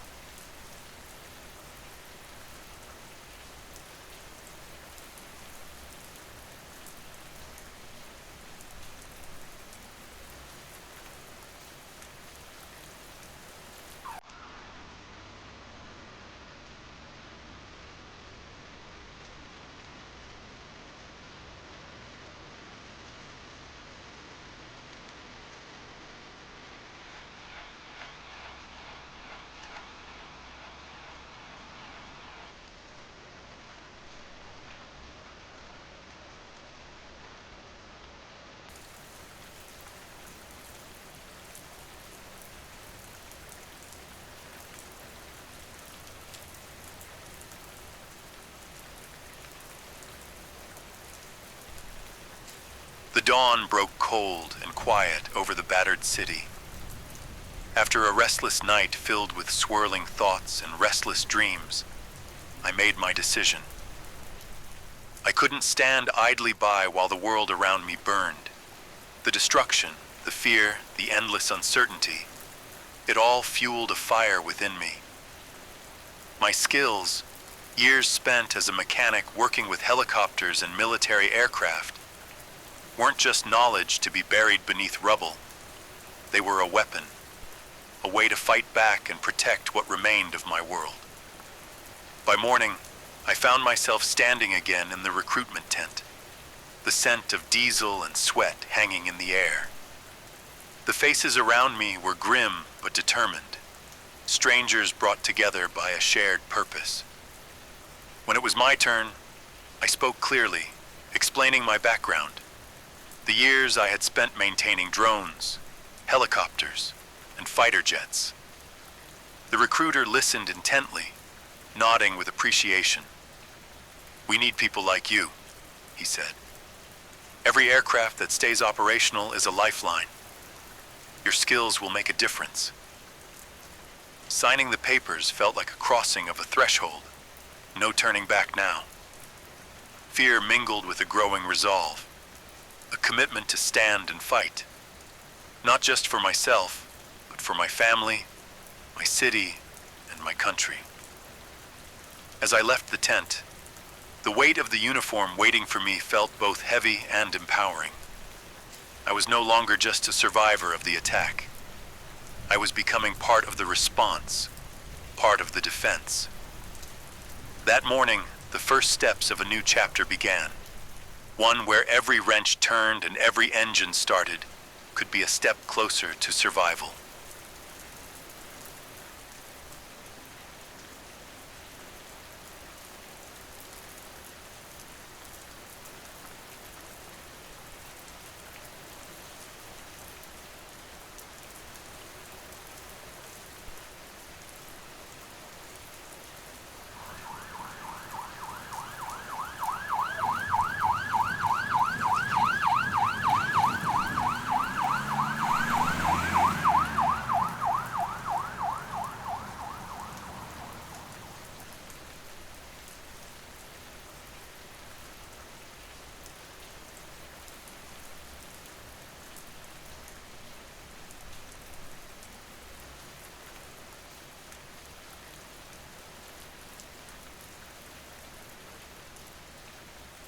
The first days of training were grueling, a test not only of body, but of spirit. The constant drills, the technical briefings, and the endless hours spent mastering the machines that kept us alive, all demanded everything I had. Yet, beneath the exhaustion, I felt something stronger growing inside me. These attacks, brutal, devastating, had done something unexpected. They had forged a new bond among us, a unity stronger than any before. Strangers became brothers and sisters in arms, each of us driven by the same fierce determination to protect our homeland. In the mess hall, amid the clatter of trays and low conversations, I heard stories of loss and courage, of neighbors helping neighbors, and communities rising from the ashes. It was clear. This was no longer just about survival. It was about reclaiming our future. Our instructors reminded us daily that the strength of this nation came not from its weapons or technology alone, but from its people. The resilience, the grit, and the unwavering spirit of Americans had always been our greatest defense. As I tightened the screws on a drone's rotor blade, I felt pride in my work. Pride that, in some small way, I was contributing to that collective strength. The weight of responsibility was heavy, but so was the hope that came with it. Outside the training grounds, the country was healing. News reports showed communities rebuilding, rescue teams working tirelessly, and a nation rallying behind its defenders. The war had tested us, but it had also shown us who we truly were. And as I looked around at my fellow trainees, faces weary but unbroken, I knew this was just the beginning. Together, united as one, we would face whatever came next, because this was our home, our country, our fight.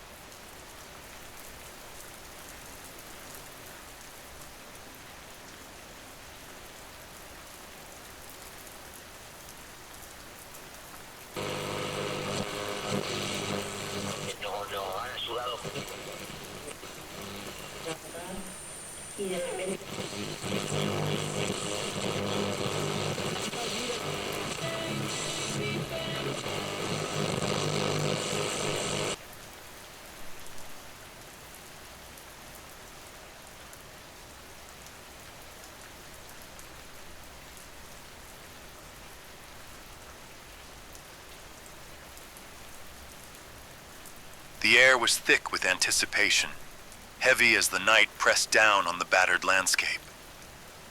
Across the nation, people waited. Soldiers, civilians, survivors, all bound by the same fierce determination. Tonight would change everything. The emergency broadcast crackled through every radio, every screen, every speaker still standing amidst the ruins. The president appeared once more, his face lined with fatigue but eyes blazing with resolve. My fellow Americans and citizens of the world, his voice echoed, steady and unyielding. After the cowardly attacks that sought to shatter our spirit, the United States stands ready to deliver a response unlike any in history. He paused, letting the weight of his words settle like a storm on every listener's soul. In the coming hours, our forces will launch the largest coordinated strike ever undertaken on this planet. This is not just a retaliation, it is a declaration. A declaration that any who threaten the freedom and safety of our people will face total and irrevocable defeat. The broadcast showed glimpses of fleets assembling, aircraft carriers slicing through dark oceans, squadrons of drones humming to life, missile silos primed and ready. This is the moment our enemies will understand the true meaning of American resolve. Those who believed they could bring destruction upon us and escape unscathed will be erased from the map.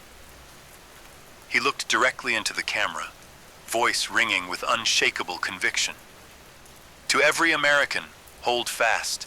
To every ally, stand with us. To those who dare threaten peace, your time is over.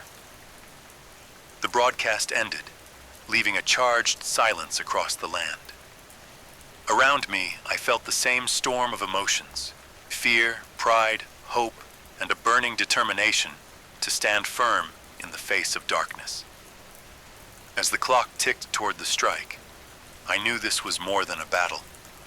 It was a turning point for humanity, a moment where we would either fall or rise together. And whatever happened, one truth was clear. America would not go quietly into the night. We would fight, we would endure, and we would prevail. Tonight, the world would witness the strength of a nation united, a final stand that would echo through history.